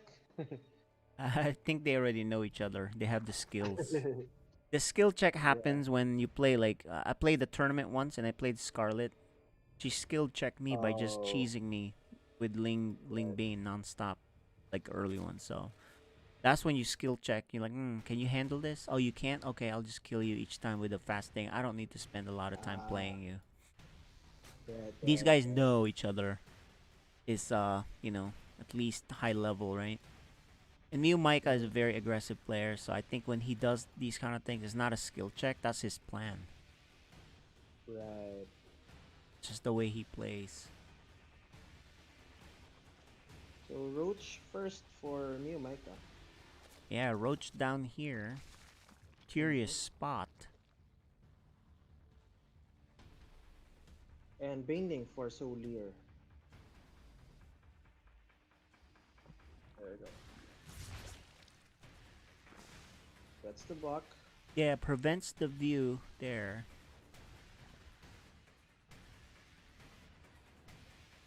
So the building placements are near the ramp for both players. Even for Souleer.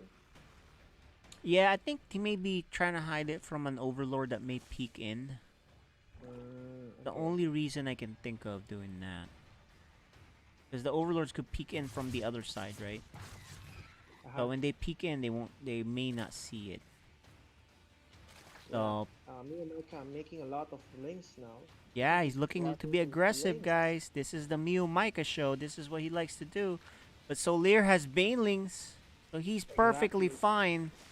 It's the roaches after this that MeoMaika needs. He does Oh, catch that's a one of queen. the queens. And he's gonna back off. He knows there's Baneling, so I don't think he'll do much more after this until the roaches are ready. Okay. Now it's Souleer that's gonna try to pressure. Which then he'll scout he'll see the roaches. Yeah, and behind that, Oh, he's and he making roach catches. Okay, MeoMaika backs off. Okay, Souleer doesn't force his way in. He doesn't know about the roaches yet, which is a big number of roaches. Alright, I But think looks like MeoMaika is now gonna pull the trigger. He's down 8 workers. Oh! He knows about that.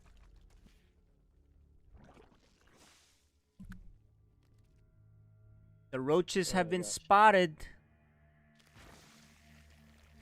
He's making his own roaches. MeoMaika looking to kill right here. He has to do it because roaches are popping out. Yeah. Does he have enough? I think he's here just in time. He's avoiding the banelings.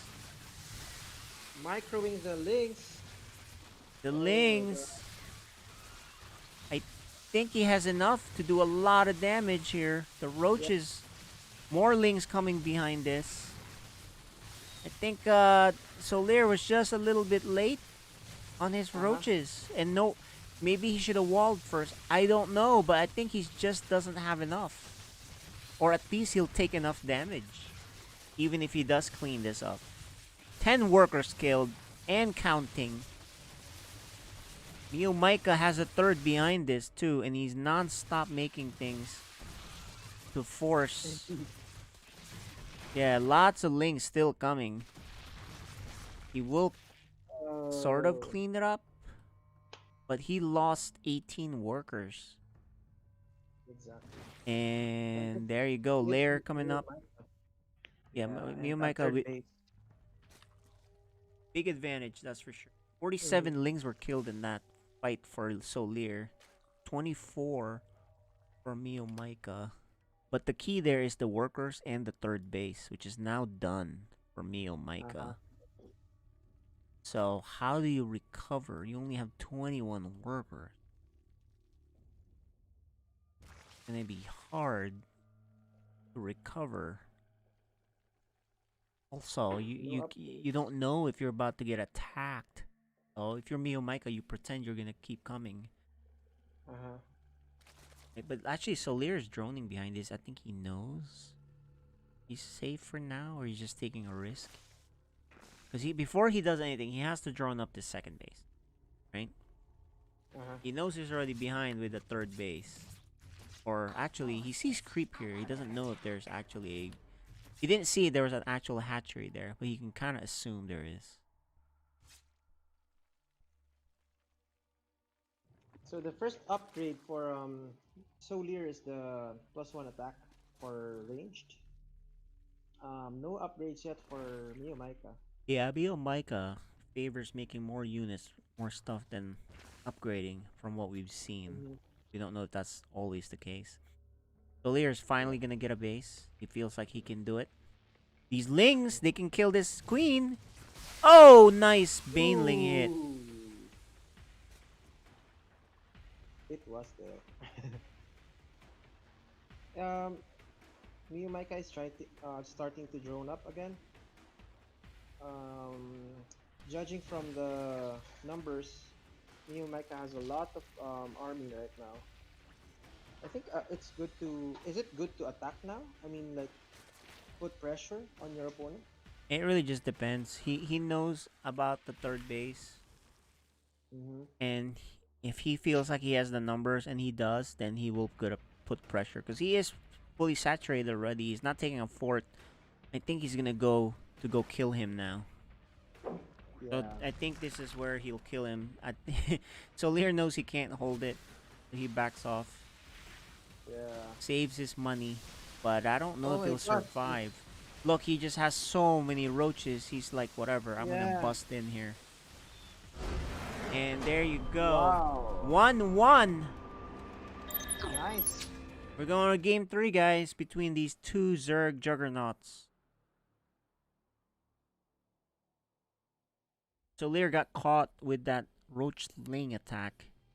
Lots of lings and then roaches. Pretty good build there.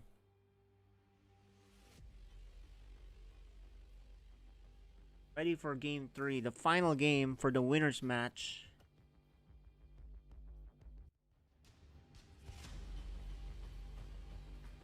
Right up, guys. Oh man. Decider is on Pillars of Gold. That's the map. See it right there.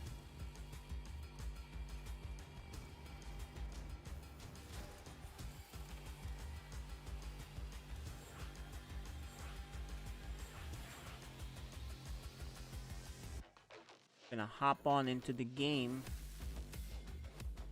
Maika's ready. Gear's ready. Oh, we're waiting for Souleer. Okay, there he is. He's joining the game.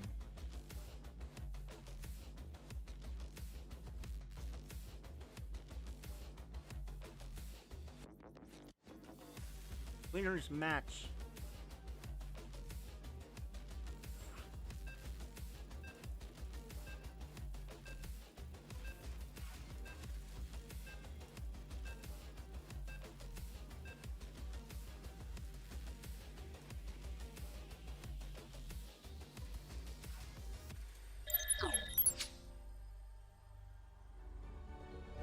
You're watching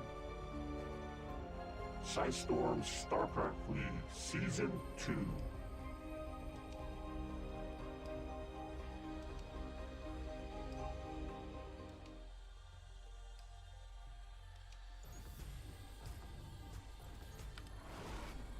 We are all tied up at 1-1 in this final third game. Top right from Vietnam. Intensity Esports. MeoMaika. And the Spanish Zerg player on the bottom left of Pillars of Gold, he is Souleer from Team Exxon. Right. Okay, decider match. This is it.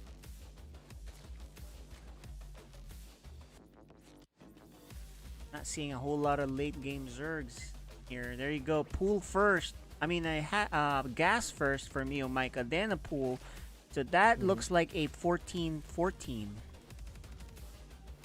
Yep. Versus a hatch first. So typically when you're doing 14-14, you're going to be aggressive.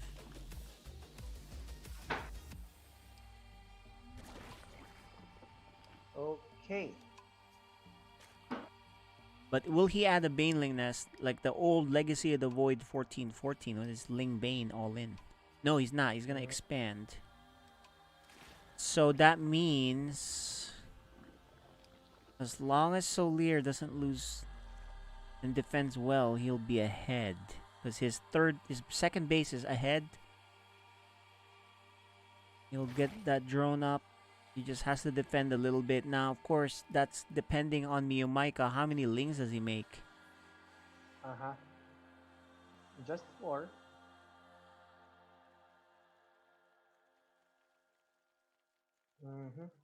He's saving money. He's making a queen. More lings coming. Supply block now. So should get an overlord. Yep. But we're not seeing that yet. He had the money. Oh, there's the overlord. Okay, so. And he's leaving the lings there. He's only going to show 4. I think this is a trick. I think he's going for a lot of lings. Yeah, see? Got a lot of lings. He's going to pretend, oh no, I'm just going to do what I did the last game. Kind of put you on defense, but I'm really not planning on doing anything. Actually, he's making a lot of lings behind this. Don't be fooled. Because this is the mind games they play. They're like, yeah, alright, cool. You were just trying to see and you didn't get jack done. Although he's making a spine crawler, he is not convinced, guys. Got a spine crawler, and he's making his own set of lings. Souleer has a good read on this so far. The queen pushing back the... Oh, did he see that? I don't think he did. Oh, but he has a nice wall with the lings. Good advantage here for Souleer. He's got lings. He's got queens. He's got a spine. Lots of lings coming. A baneling nest behind this. I think MeoMaika is not looking at anything past this. He's looking to kill him. He has a baneling nest. Souleer goes back into mining gases. The queens are all down here now. MeoMaika still fighting. I don't like this because if he's getting a baneling nest, what is he doing? I think he forced his way down there too much. He lost a lot. Can he hold this pushback? He only has 2 queens. 3 queens now. Okay. Much more doable, but he's probably going to lose his queen. Very expensive. There's more lings coming from Souleer. He'll survive. He does have a baneling nest. He's going to have to pull the workers too to fight. There you go. Lots of lings. The baneling nest. No, he's not pulling the workers. I think he feels he has just enough. But he does lose a queen. Oh, MeoMaika is in trouble. He's behind because 1 queen versus 3 queen spines. A baneling nest. He has to do damage on this next one to catch up. Oh, it's open! Oh, but you know, he does have enough lings here. MeoMaika behind this is actually droning. Okay, so I don't think he believes he can do enough damage, and the droning helps out a lot. But he lost the queen, so he's not gonna produce as fast. So he's gonna try to make do with whatever lings he has here. He has a safety baneling nest ready for any run-bys. These other lings are ready to pounce on any base that gets formed outside. Whew. Lots of action. Exchange of blows to these players. Souleer is just scouting. Yeah, he's trying to see what is up, what the plan is. MeoMaika does have the worker lead now. He's getting Overlord speed. Ooh. I wonder what he plans on doing with that. Unless that's a misclick. But it's been there running for a while. I doubt it's a misclick. Yeah. MeoMaika does get a 3rd base up with his banelings to protect close by. No 3rd base yet. Oh, look at that. Souleer's the one looking to go attack with a Roach Warren behind this. I don't think he's gonna do... Okay, no banelings with this. Ooh. Yeah, at this point, you don't expect him to make this kind of a mistake and get hit with the banelings. So Lear has a big army here and lots of Banes now too. Here it is. He's looking to get lucky. You actually don't want to trade. You need these banelings. Oh no. There's a lot of links. I think Mio's gonna lose his base. He has a roach or 2 to fall back on. But can he hold this base? Roaches are here. It's gonna be tight and close. The base is killed outright. No cancel. That's good for Souleer. However, he's behind in supply. 5 workers down. He does have his 3rd base a lot earlier now. And he has the upgrade coming. So, 4 worker lead. Nidus for MeoMaika. And he has Overlord speed. I don't know why he bothered getting Overlord speed though. Right? Like he didn't really get anything out of it.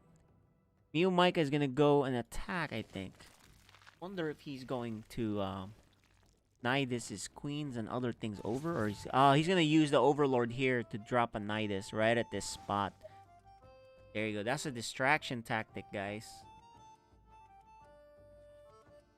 Although the front lines, I mean the front base of Souleer is heavily defended. Yeah, he's doing that. That's why he's gonna Nidus, because then he can get him from the back. This two front is too much. He's gonna send some roaches up front though, in case he.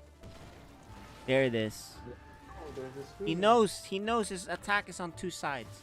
The roaches are here. Souleer is here though. Good split. Good defensive split. Doesn't get anything done. And he backs off. What a winner's match we got here, guys. Misclick here by MeoMaika. Okay, so MeoMaika is going for Spire now. Yeah, Spire. Not so sure. Well, no, he has a lot of gas, so actually it'll work out well. Yep. You use that. His well, army is slightly lower. how expensive is the Nidus network, by the way? It used to be a lot more, but now it's not as much. Okay. It's not a big deal. It's like it's like 150, I think, something like that. It's not that big of a deal. Spire's about to finish, so a run by here. Did Souleer actually see the Spire? No, he didn't see it. Okay. Cause that's a big deal. That Spire gets up there. Overlords are gonna go down. This is going to be good. 8 mutas will be out soon. For Yes, MeoMaika. yeah, MeoMaika. These mutas are gonna do a lot. Yeah. Let's see how he will defend this push from Souleer. He should be able to defend it with the muta advantage too. I mean, if you're Souleer, you actually don't want to fight. You just go back. Right. You can barely beat the Roach army with the mutas on top of you. Definitely, you're gonna lose out. So the less you lose by running away, the better. There are spores being made. A Hydralisk Den, but free damage here. Focusing on the Ravagers. Killed a bit. This is a powerful attack by MeoMaika. The mutas are trying to do as much damage as they can to the ground army. That's why they're hovering on top of it. The spore finishes. What a defense! Yeah. And the run by Souleer is doing a lot of damage. And oh no, he stopped Souleer! Amazing!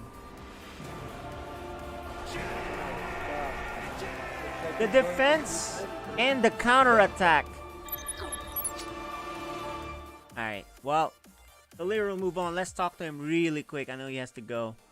But congratulations. Very well played, especially on that last game. Both, all three games were really cool to watch. Very good high-level skill, lots of harassment. How do you feel about all that?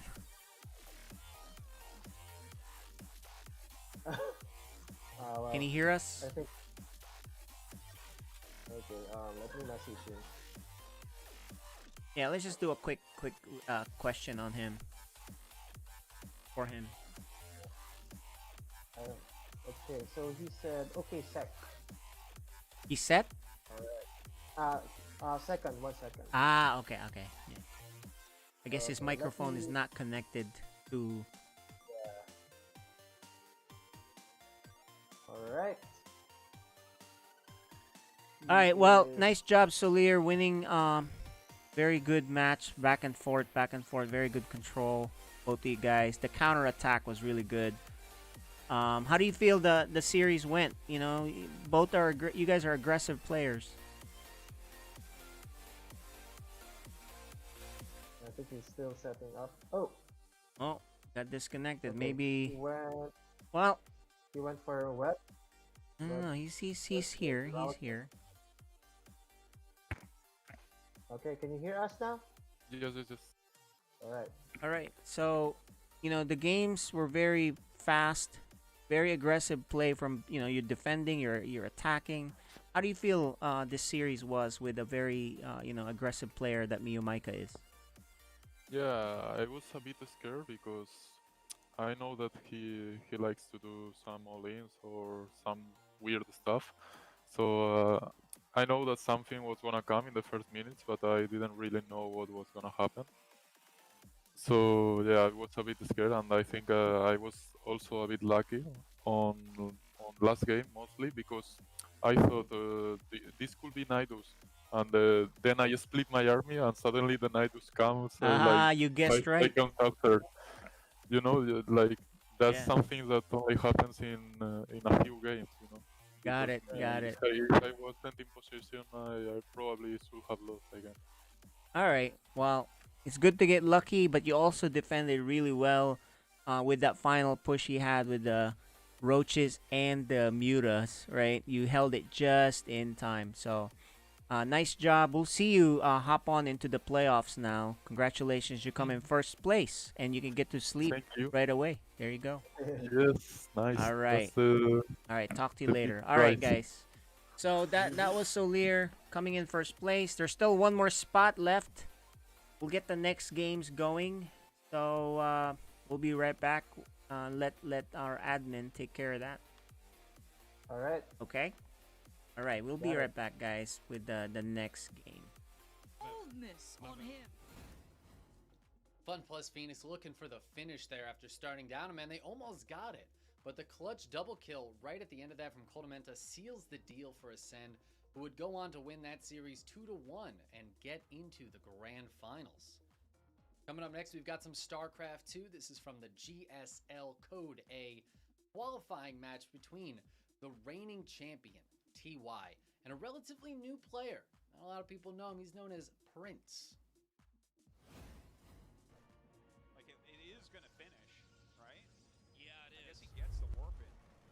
Yeah, I guess that's one of the funny things about this specifically is that you can't really. I mean, the Nexus is just so beefy that spotting it is not like half the battle in this case.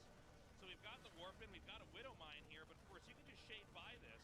Yeah. I think these buildings were the idea behind it was to try to plug this up so that you couldn't really come through, but already we have a lot of damage coming down, staying out of range of the Widow Mine, one-shotting these Marines, only leaving the SCVs here.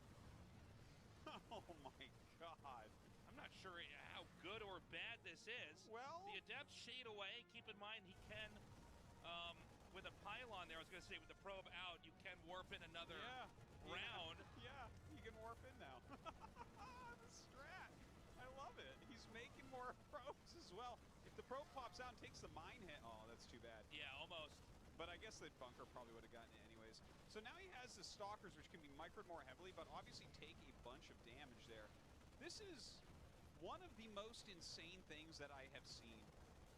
This is like SOS's son. This is why we watch StarCraft 2, man. It's like for moments like this.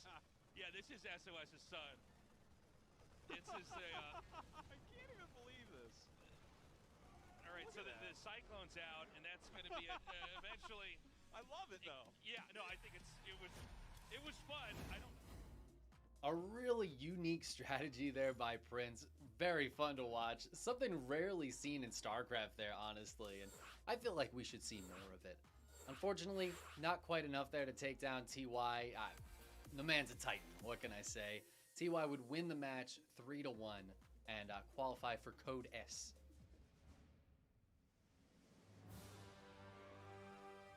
Alright, guys, we are back. This is going to be the next match. It's going to be LeoRusher and Tavo. You can see them right there. I believe they're ready. They're ready? Yep. They're ready. They made Ready their to go. map selections. Let's take a quick peek at the map that they chose. So game 1 is going to be on Pillars of Gold. Submarine for game 2, and if necessary, Light Shade as the decider. So here we go. Do you want to interview them first or later? Oh yeah, we should interview them because this is the one of them is gonna go home. So let's chat with them really quick. So they're not muted, right? Let's go chat with them. Hey guys, good seeing you. One of you is gonna go home. We might as well talk to you before because obviously most people aren't happy to talk after. But best of luck with you guys on this. Representing your country, right? And the Peru, right? Your Peruvian. Who's your favorite player from Peru? Who's the best player out there outside of you? Right now, I guess it's Rio. Rio. Oh Rio. yeah, I heard of him. Yep, nice. So there Yeah, you he go. lives he lives in Italy. Yeah, So yeah, that's right. Nice. Okay, well, there you go. You could be the second best player then, right? There you go. Yeah. One yeah, I will question try my for best. And then yeah, one Yeah. question for you, Tavo. Sorry.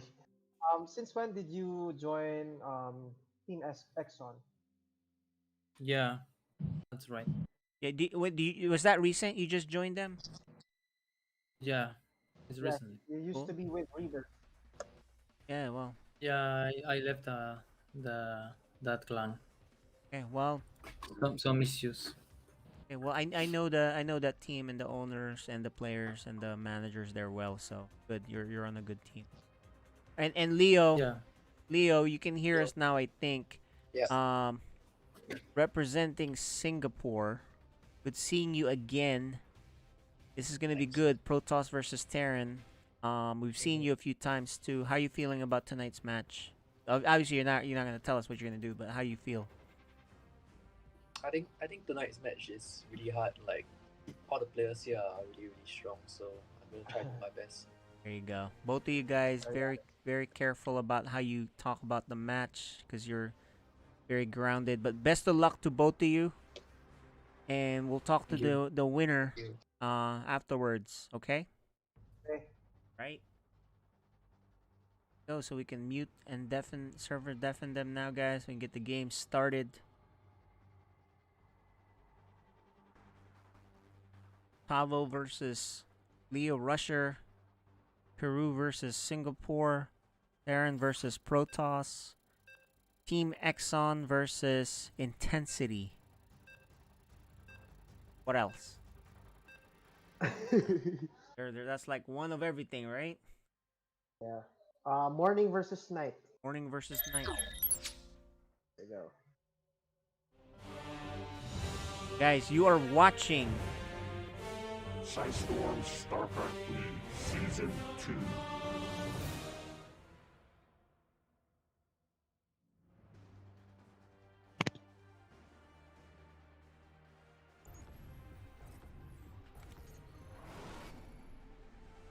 in the top right from Peru, Team Exxon's Tavo. And the Singaporean Protoss player from Intensity Esports, he is LeoRusher.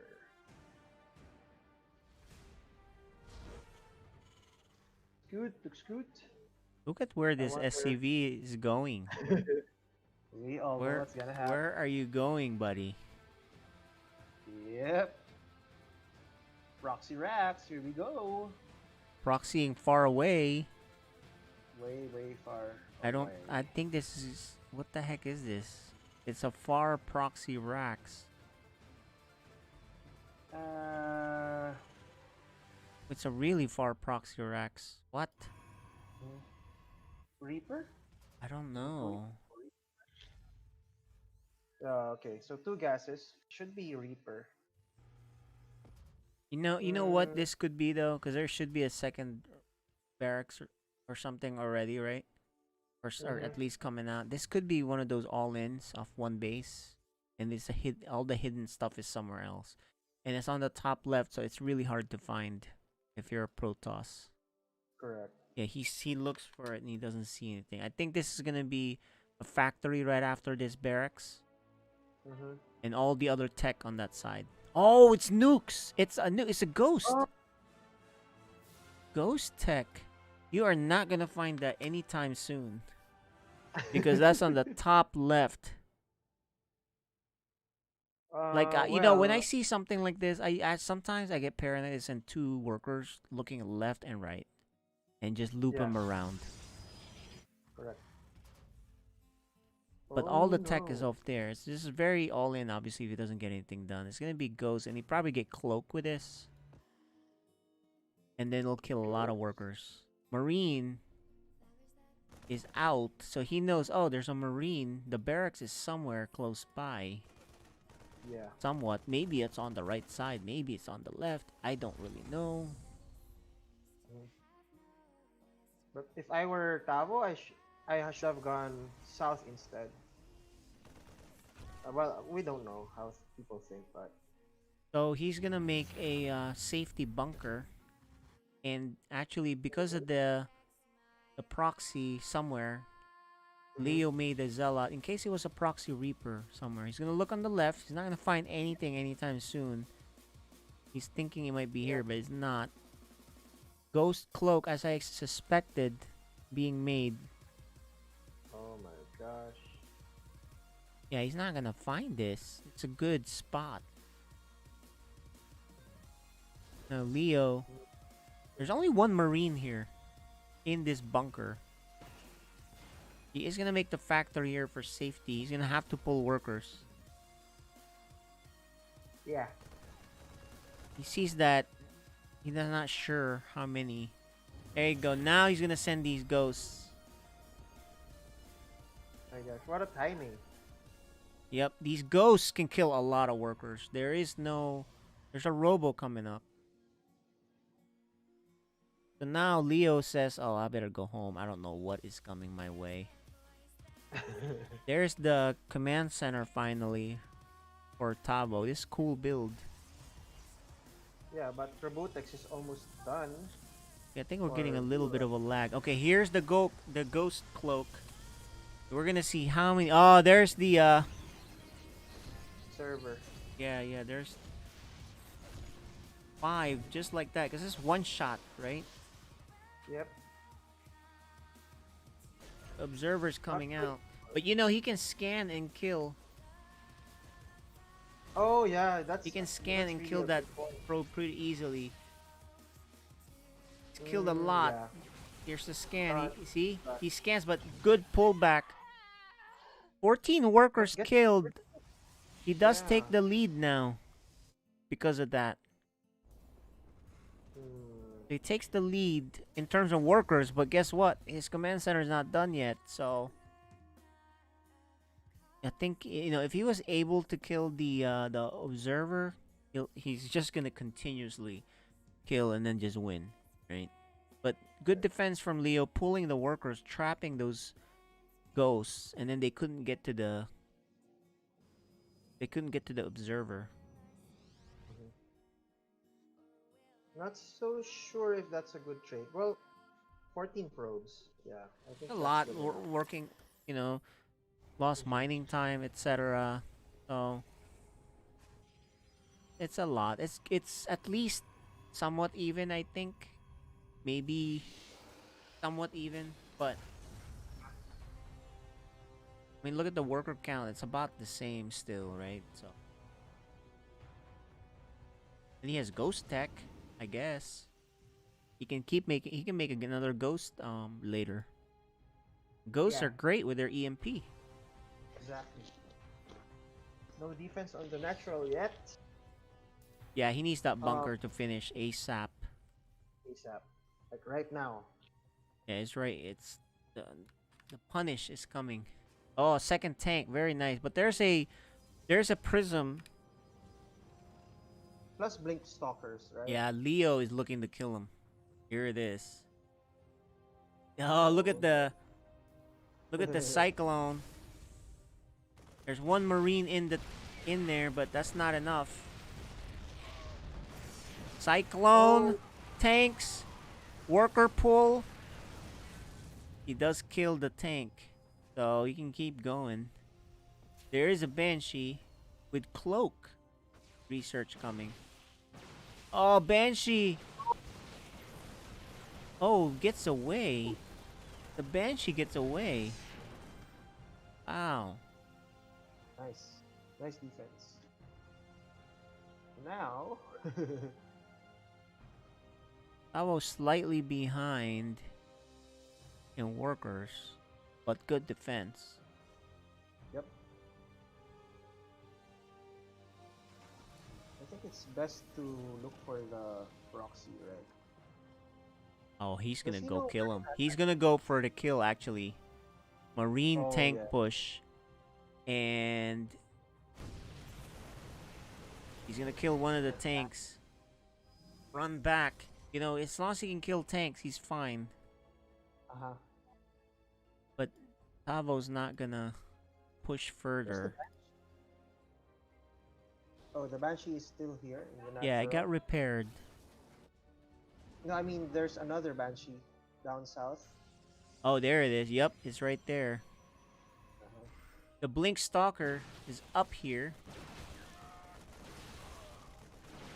Tanks are not in position. Oh. There's Okay. another Banshee on the left. So there's two Banshees on the right side.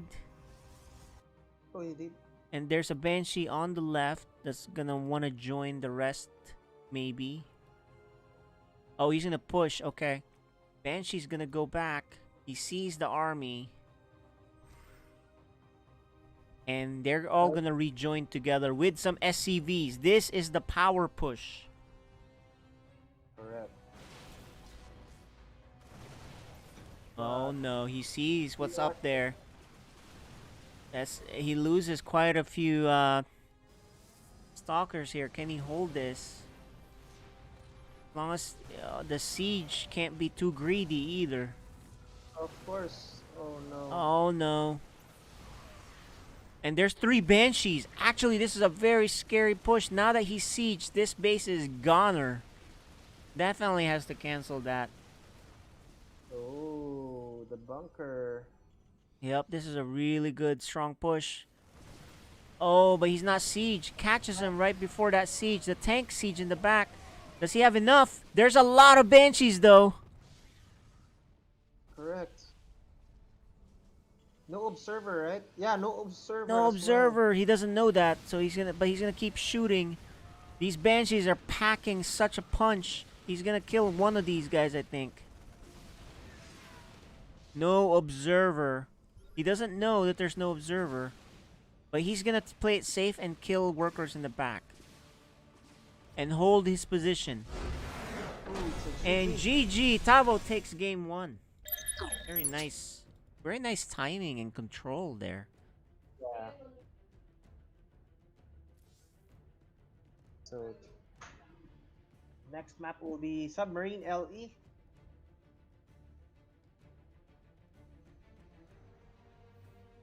This is the losers match, guys. So elimination for one of them. Right now, Leo has 1 life left. Correct.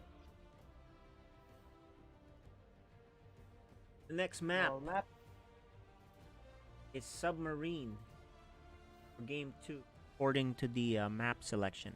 So Submarine game 2, and then if necessary, Light Shade. See how this is, guys. The admin is loading up the game.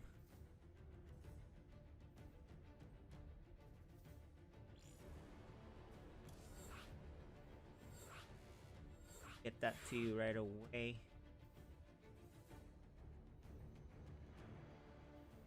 Leo down to his last life. Nice push by the Peruvian there. Yeah. I like the idea of the Ghost Rush. Yeah, to the kill a ghost. lot of The ghost workers. did a lot of damage. I don't know if it got him a nice big lead, but it did damage. Either way, game 2 of the elimination match, guys.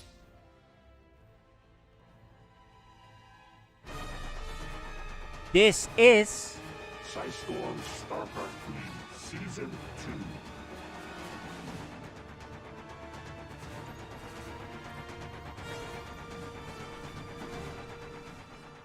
in the bottom right from Intensity Esports, the Protoss player from Singapore. It's Leo. top left, the Terran player leading 1-0 from Team Exxon. He is Tavo.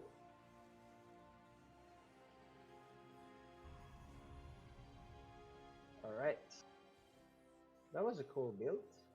Yeah, it's a really cool build. You can actually win with that build. With Yeah. once you snipe that observer, and actually you don't even need to scan. You can do the ghost EMP to reveal the observer and then kill it. Correct. The person that I saw do that, one of the first or maybe the first was Uthermal. Oh. Long time ago, it was one of his builds. Okay, Probe's gonna scout. He's chasing this SCV. This is okay. I was gonna say, don't chase that. Your own scouting. Correct. So you will see the rack, so everything looks normal. The probe harass, you know. We'll spot the Nexus on the natural. Yeah, it's Nexus before the Cybercore. Reaper now.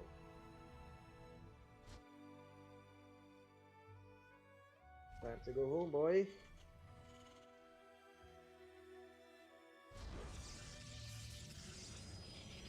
Let's see who's trying to block it. He's just So, checking.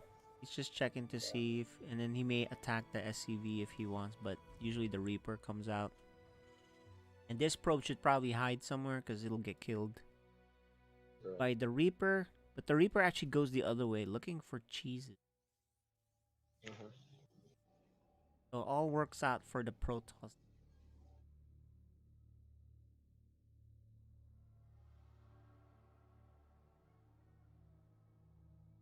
Okay. So 1-1-1 for the Terran player. Usual stuff. It's a bunker. Well, 1-1 so far. Oh, 1-1, sorry. And a Twilight for the Protoss. He's probably gonna go Blink. He loves that Blink. Maybe even a DT rush.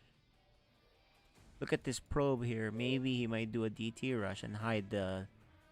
Correct. Yeah, he might hide the Dark Shrine up here. But he hasn't made a pylon, so maybe not. Yeah. He's getting charged, actually. So there you go. He's getting charged, and this is presumably a robo, and it is. There you go. So this pylon here on the right, I'm not quite sure what that's for. Maybe he'll use that to put in a lot of gateways. Could be, yeah. No, but he has gateways here, so that's at least 3. He could add another gateway, and there it is. He adds another gateway. Okay, he is using that just to hide a lot of gateways. So he has 5 gateways coming up. It's gonna be a charge lot all in for the Protoss. Yep. Okay, he will spot the tech. He will spot the tech, but there's not much else. He doesn't see too much. Oh, and he's gonna lose the Reaper. The Hellions. Yeah, the usual stuff. Ooh, he might. Goes, I don't think there's any reason for him to go up, so he won't. If you chase him though, then he might. He's gotta close that choke. Oh, he lets him in. Oh no, that's bad. Look at this. 3. Oh my goodness. Oh, no. 8 already. That's a lot of damage. 13 workers. Now Leo is definitely all in. Alright, if you are Terran, make a bunch of bunkers and hold on for dear life. There he is. He makes a bunker. Yeah. He knows. He's way ahead. Actually, the Hellions are really good against Zealots, so I'm not sure if he will be making a lot of Zealots. Oh, he did. So Yeah, there he you has go. he has to, because he that's what he researched. He researched charge lot, so he has to. He is gonna try to bust in here. Actually, Oh. Tavo has a lot of workers. It might even be better that he doesn't overcommit defending. Correct. Oh, he lets him in. He's gotta close that. He does close it in time. Really good control on the Hellions, but Yep. loses so Even much. workers right now, but Yeah. remember Tavo's been mining with all those from earlier. The Hellions really did a lot of damage. He did rebuild. 13 workers got lost to even things out somewhat. But remember, Tavo mined for a very long time with that advantage. Correct. And he's not done. Leo is actually going to keep making his charge lots. Better be careful. Yeah. He does have these Hellbats. Exactly. Which is really strong against Zealots. Yep, he needs to So, heal him though. Yeah. Okay, he does make a bunker too. A Ooh, drop on this side, but there's no marine in there. Oh, nice micro pulls him back. Attack on the bottom as well. He's being pulled to pieces. Oh no! Tavo pulls everything back to the spot where he can defend them all. More warp in, so he just has to clean up the top warp in. And he might do it. Tavo's still ahead in supply. A recall, and that's gonna be it. So all in all, well, looks like Tavo did okay on that. And worker-wise, they're even, right? And he has Mule, so... And his mech army's getting strong. Wait till he adds... Wait till he adds, and he's getting the upgrade, wait till he adds a medevac to start healing stuff. But actually right now he's adding another factory. So this mech army is going to be a problem. Because his mech, Leo's making immortals. He knows his mech. And what he's gonna do is just try to keep him busy with these charge lot drops. Trying to kill workers with it. And actually, it's gonna go for the work alliance, and then the tank shots kill workers. That's what he's doing. Look at that. He's killing workers with the tank shots. 3 workers get killed. But that is 3 workers for 4 zealots, so that's actually okay for the Terran. okay, so multi-prong attack. Maybe, maybe not. No third CC yet for Tavo. Yeah, he needs to... He doesn't have the money. Oh.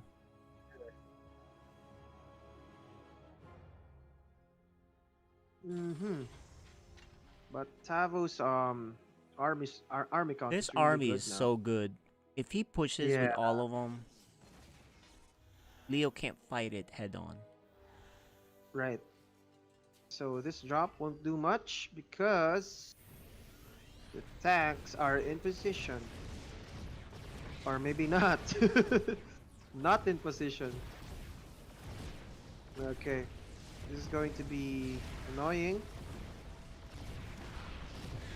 Okay, there you go. Loses the refinery. Finally gets the blue flame upgraded. Aha. Yeah, and he's got Thors here. That'll zone out that prism. A good run by here with the 1 Hellion. Kills 3 workers. 3 workers, not bad at all. Okay. But the 3rd base is up now for Leo, so... It's actually time to push, and here's a monstrous army pushing down your way, Leo. Yeah.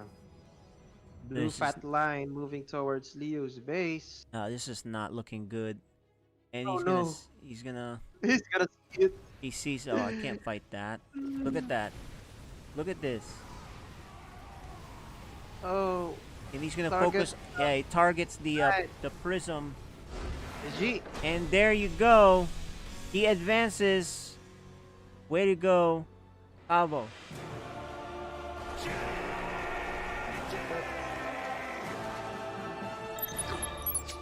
He's gonna go on the decider match against the dangerous MeoMaika.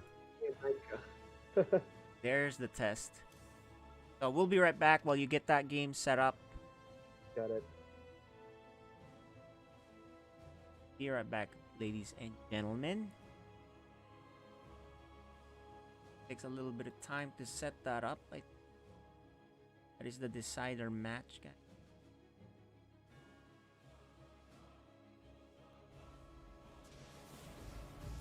Welcome back to the SciStorm Esports Network.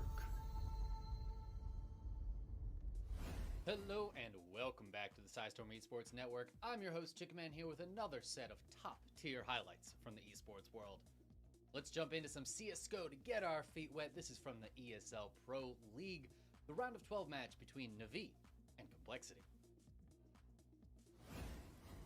This back to the A side, 2 entrenched in B. Cole will still be splitting B, but Perfecto, who has the gun, is here to play, here to stay. Damage done, but Dink received, and Boomich 2 through the smoke. He goes in for a third. How has he done that? The Galil will do it all, forget the AK, and now the Galil needs to save the day. For JKS, he's got a double. This is upside down, inside out, and he's stuck inside the smoke, but the scout should be able to close. Cross does come in, but the bomb under control of Na'Vi. Yeah, with them having the bomb, it would be more impressive to lose this round than to win it at this point. JKS trying to do whatever he can, but there it is, locked in by Na'Vi. Good round there for Na'Vi. JKS tries to pull it back, but 1v5 is just a little too much for him to overcome. Na'Vi takes the round, but Complexity is able to take the series overall 2-0.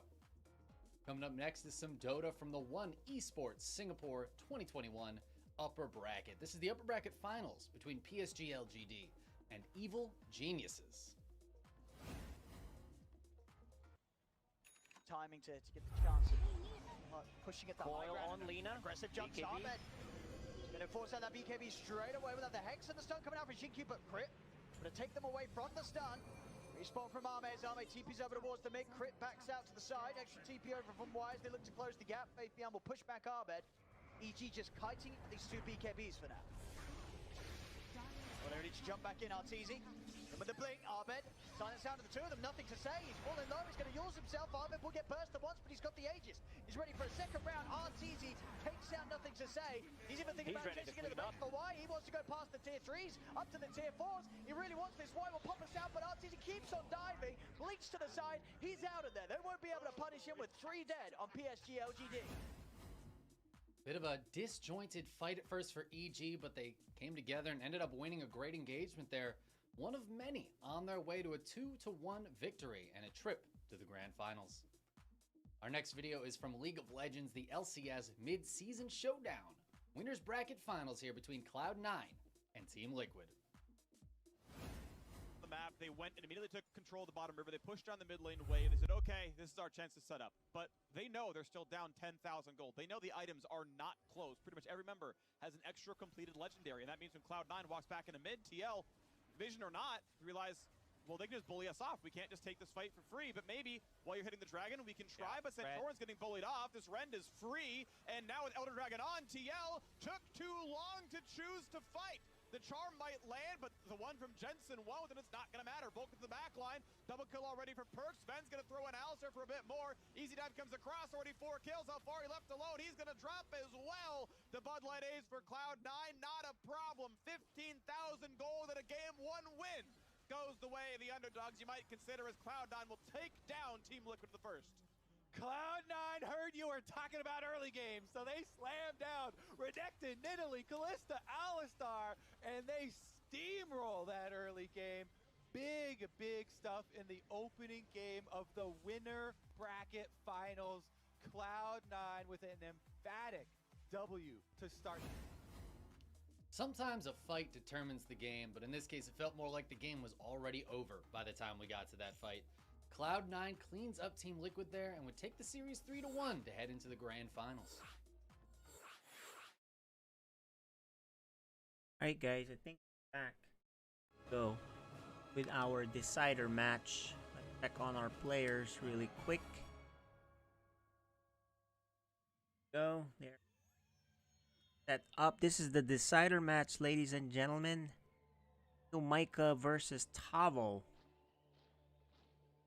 Let us check to see what their map selections are. There it is. Zoom in really quick to see that. Game 1 is on Submarine, everybody. And Romanticide for Game 2, and then Lightshade for the decider. So there you go, guys. That's what we got going on. Players are ready. I'm ready. It's gonna be a Zerg versus Terran.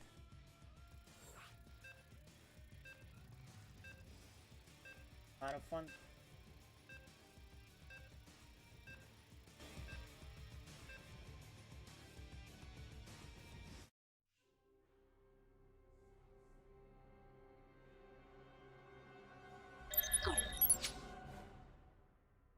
Okay.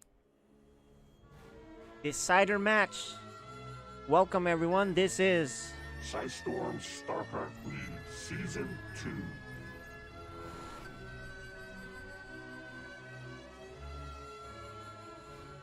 in the bottom right from Peru and Team Exxon. Tavo.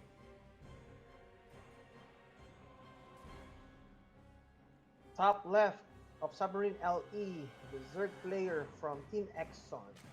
He is MeoMaika. MeoMaika. MeoMaika. Right. Wonder what that name means. Oh, that's a good question. I wonder what Tavo means. But MeoMaika, I wonder what that means. It sounds like a character from some animation or anime or something. Asian. MeoMaika. Could be a Pokemon. Who knows?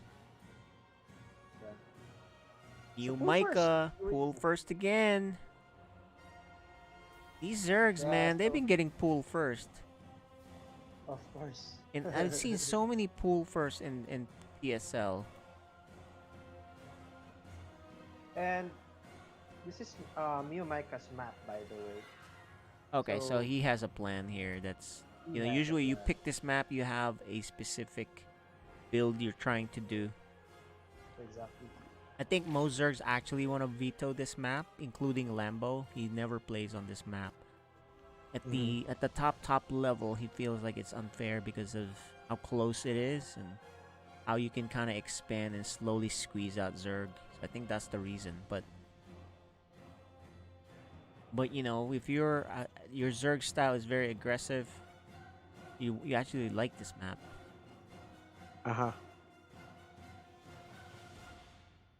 Okay. He will surely spot the Lynx and the late hatch. Yeah. So what do? Probably well, you don't need to cancel the. No, you don't. You just hang out here with the Reaper. That's all. Reaper, You yeah. stay at home with the Reaper. You make a Marine, and then you may bring. Yeah, okay. He's gonna make another bunker just in case. But this is actually not an aggressive build by MeoMaika. He was just making 2 links to be safe from a proxy Rax or something. Yeah, And looks like he's maybe, watching. and maybe to scare the Terran into being defensive. And he doesn't look. He doesn't have to deal with the Reaper. It's been at home this whole time. And he only had to make 2 links. So overall, this is a pretty cool way of playing. I actually do this once in a while too. If I, you know, because there's almost no reason to not do this if you're not super sure you're not gonna get cheesed, right? Because you don't lose that much. You really don't lose that much. Checking for Roach Warren. Yeah, and you Season don't. none. You get your link speed faster too, right? Because you get the gas. I don't know. It just feels like so much better. It's only 2 links that you made. You're not really that. Yeah, but as he said, he's now making 10 links. So a big push will be coming up soon. Yeah, after he got his stuff settled, he's making 10 links.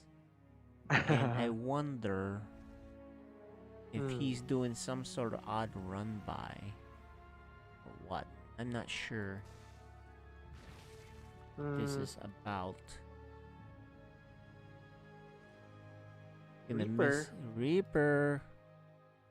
Oh, he misses that. He Oh, does. He's gonna no. catch. He's gonna catch the Reaper. Damages one of the Hellions. Now he's like, I better stay back. See that many lings, you get a little worried. But he's actually droning behind this and getting a lair. And the lair's done now, actually. So, Hydra. Oh, Hydra. Hydra list then. This Overseer is gonna get cancelled. So he probably should just cancel that, and he does. Yeah, I don't get much Hydras against TVZ. So I'm new to this actually, to be honest. So, yeah, it's... If you're going tanks, because he saw Hellion, so he probably assumes there's not a lot of tanks, so it's not bad. Okay. Right, number one. Number two, Hydra Ling is really strong against mine compositions. Or even, even Hellion composition. But against tanks, obviously not that good. It's a small map to do mutas too, so... I don't know. I mean, Hydra seems pretty decent, or... But maybe he has a particular style he's looking for. Can go lurkers afterwards. Who knows? Because Hydra Ling is really strong, right? Once you get that settled. Head-to-head fights. Does he have a Baneling nest? None. No Baneling nest, so he's just gonna do it with Hydra Ling. Because look, what happens is the Hydras keep shooting from far away. Continuous damage. If you just had Ling, then it's Ling Bane. You just kind of like trade. That's the thing that's cool about it. In fact, he's getting this. I think that's the speed trade, not the grooved spine. So he's looking for fast Hydras that can move fast, off creep, etc. Look, he's not even scared of Hellions, which supposedly roast these guys. Right? Right. Is there a drop? Long Okay, range. there is a drop on the top right with Marines. But this is a big Hydra attack. And No he's not tank. ready. No tank. Oh no. Oh no, Tavo is in big trouble. This drop better he's do a lot, because he's gonna lose a lot at in this base. He actually has a third command center. He has one bunker for defense. The drop is here, but that drop better kill a lot, because MeoMaika punishes him for not having enough units. Game 1 goes to MeoMaika. That was his strategy. Really fast. Fast Hydra. Not the range. Fast Hydra Ling attack. And that's a powerful attack. You better have tanks.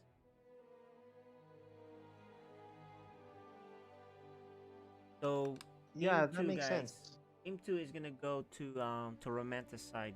If Tavo gets the win there, we'll go to Lightshade. But that's the next map. Okay.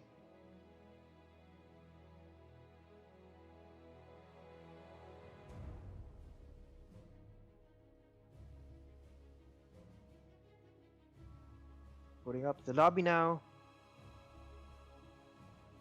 Okay. MeoMaika is ranked 9 in this server. Okay, guys, this could be the last game unless Tavo ties it up. Yep.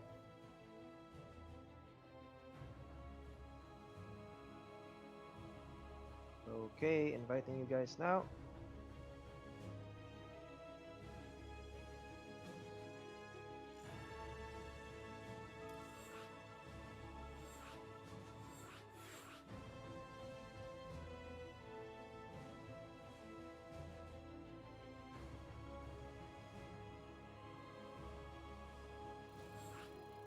Game 2.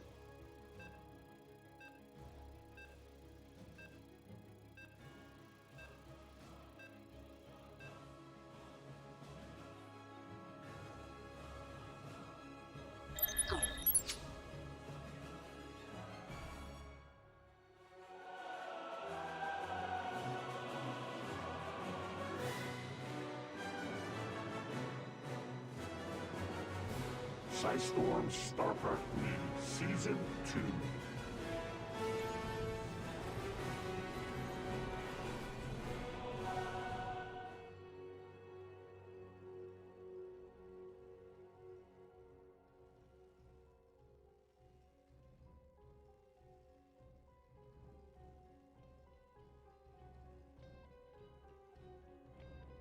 And the Vietnamese Zerg player from Team Intensity Esports, he is MeoMaika.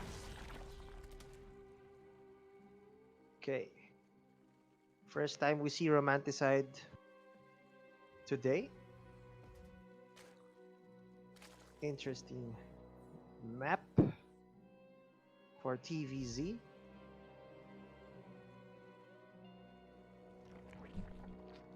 Pull first again for MeoMaika. That's right. And I don't have any we go. vetoes, so I don't really think about, that kind of thing. But yeah, pull first on Yeah. this big map. Yeah. Huh. I guess it's just the way he plays. He always goes pull first.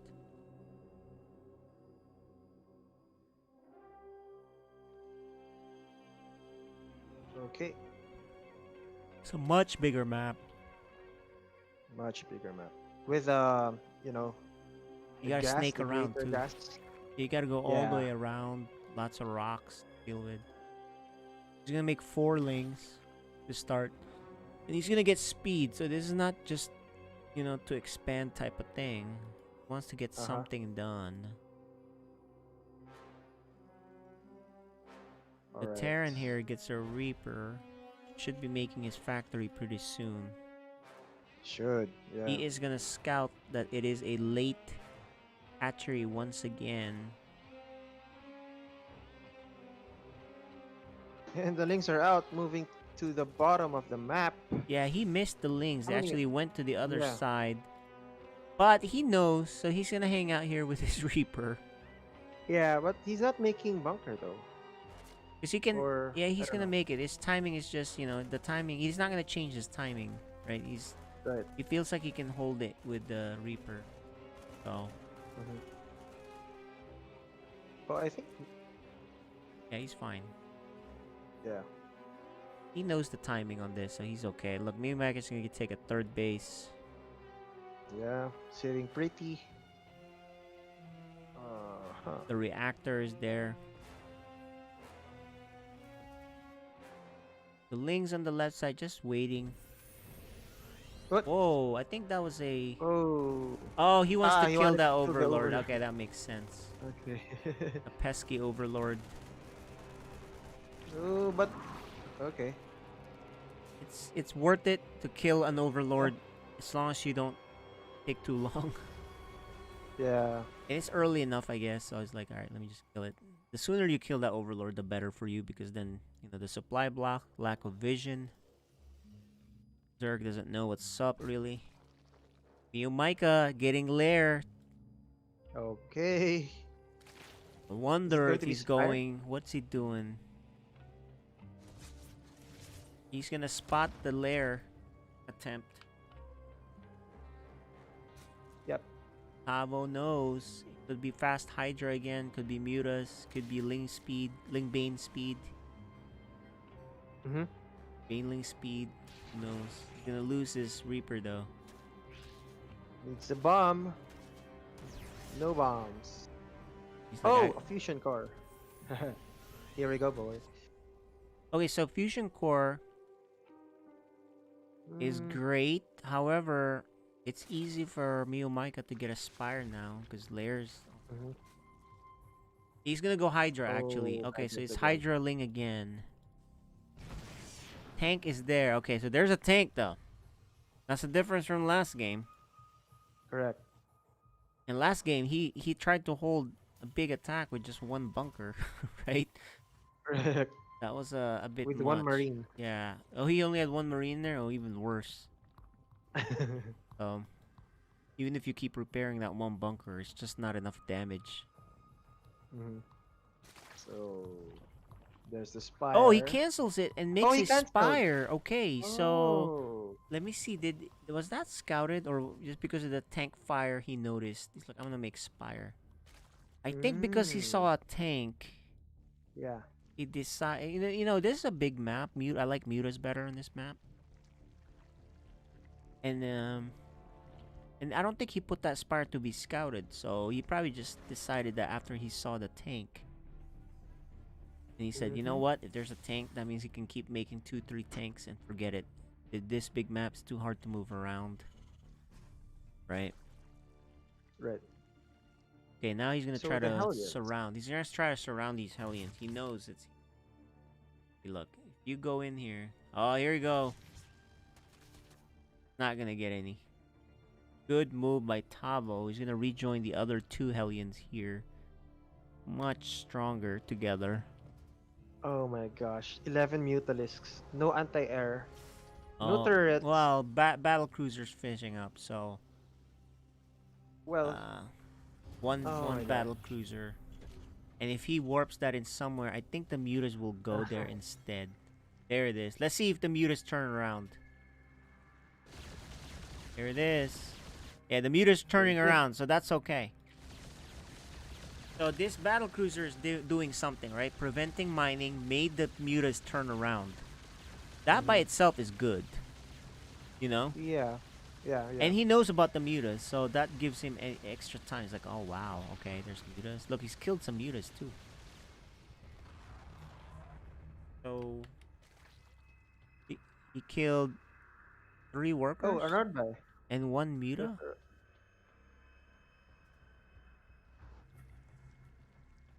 Okay. So muta so lane, he's guys. going for that. Yeah. This map is good for mech. I'm not so sure if he will be able to defend this big attack of Mutalisks. There's a lot of mutas though. That's And he doesn't have enough anti-air. The battle cruiser joins the fun. It can be repaired by the SCVs. So that'll scare him. However, there's a lot of ground units now. I think he might have just gotten a little bit too strong now of an attack. Yeah. The timing. Mutaling against mech and hits it right before the mech gets settled. Right? Yeah. So he just didn't have enough turrets. I think if he had 2 turrets. GG. And there you go, guys.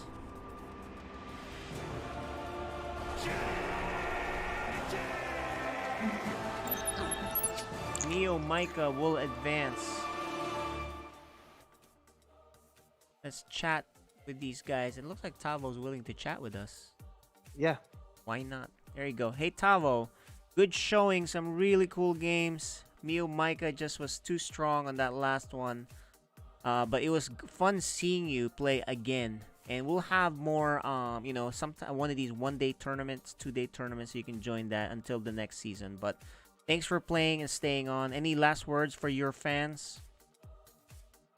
Well, thank you both, the admins, for let me play this tournament. It was really nice because it's the first time for me playing with webcam and this format. First time for me, and I really enjoyed it. So MeoMaika, really strong player. I respect him, and yeah. Yeah, Thank it was you. great seeing you, and love having you in here. And yes, definitely a different format, GSL style. So, but congratulations on making it around the 16. Way to go! And we'll see you next time, hopefully. And MeoMaika, nice job going to the playoffs. You are one of the favorites, so we're expecting you to be up there, right? So, nice job. A little bit tough game against Souleer, but the goal really is to go into the playoffs, and you're there now. Second place. What are your thoughts on today? Yes, I'm proud. I'm proud I make it in this bracket. There's been many difficult games, but I feel happy that I managed to advance. Yeah, very good players in this bracket, that's for sure. Right, very strong Yeah. players. So, good seeing you guys, and we'll see you on the next round, MeoMaika. That'll do it for round of 16, Group C. We'll see you guys next week, everybody. Gonna sign off. GGs. Good night, Jim. GGs. Good night.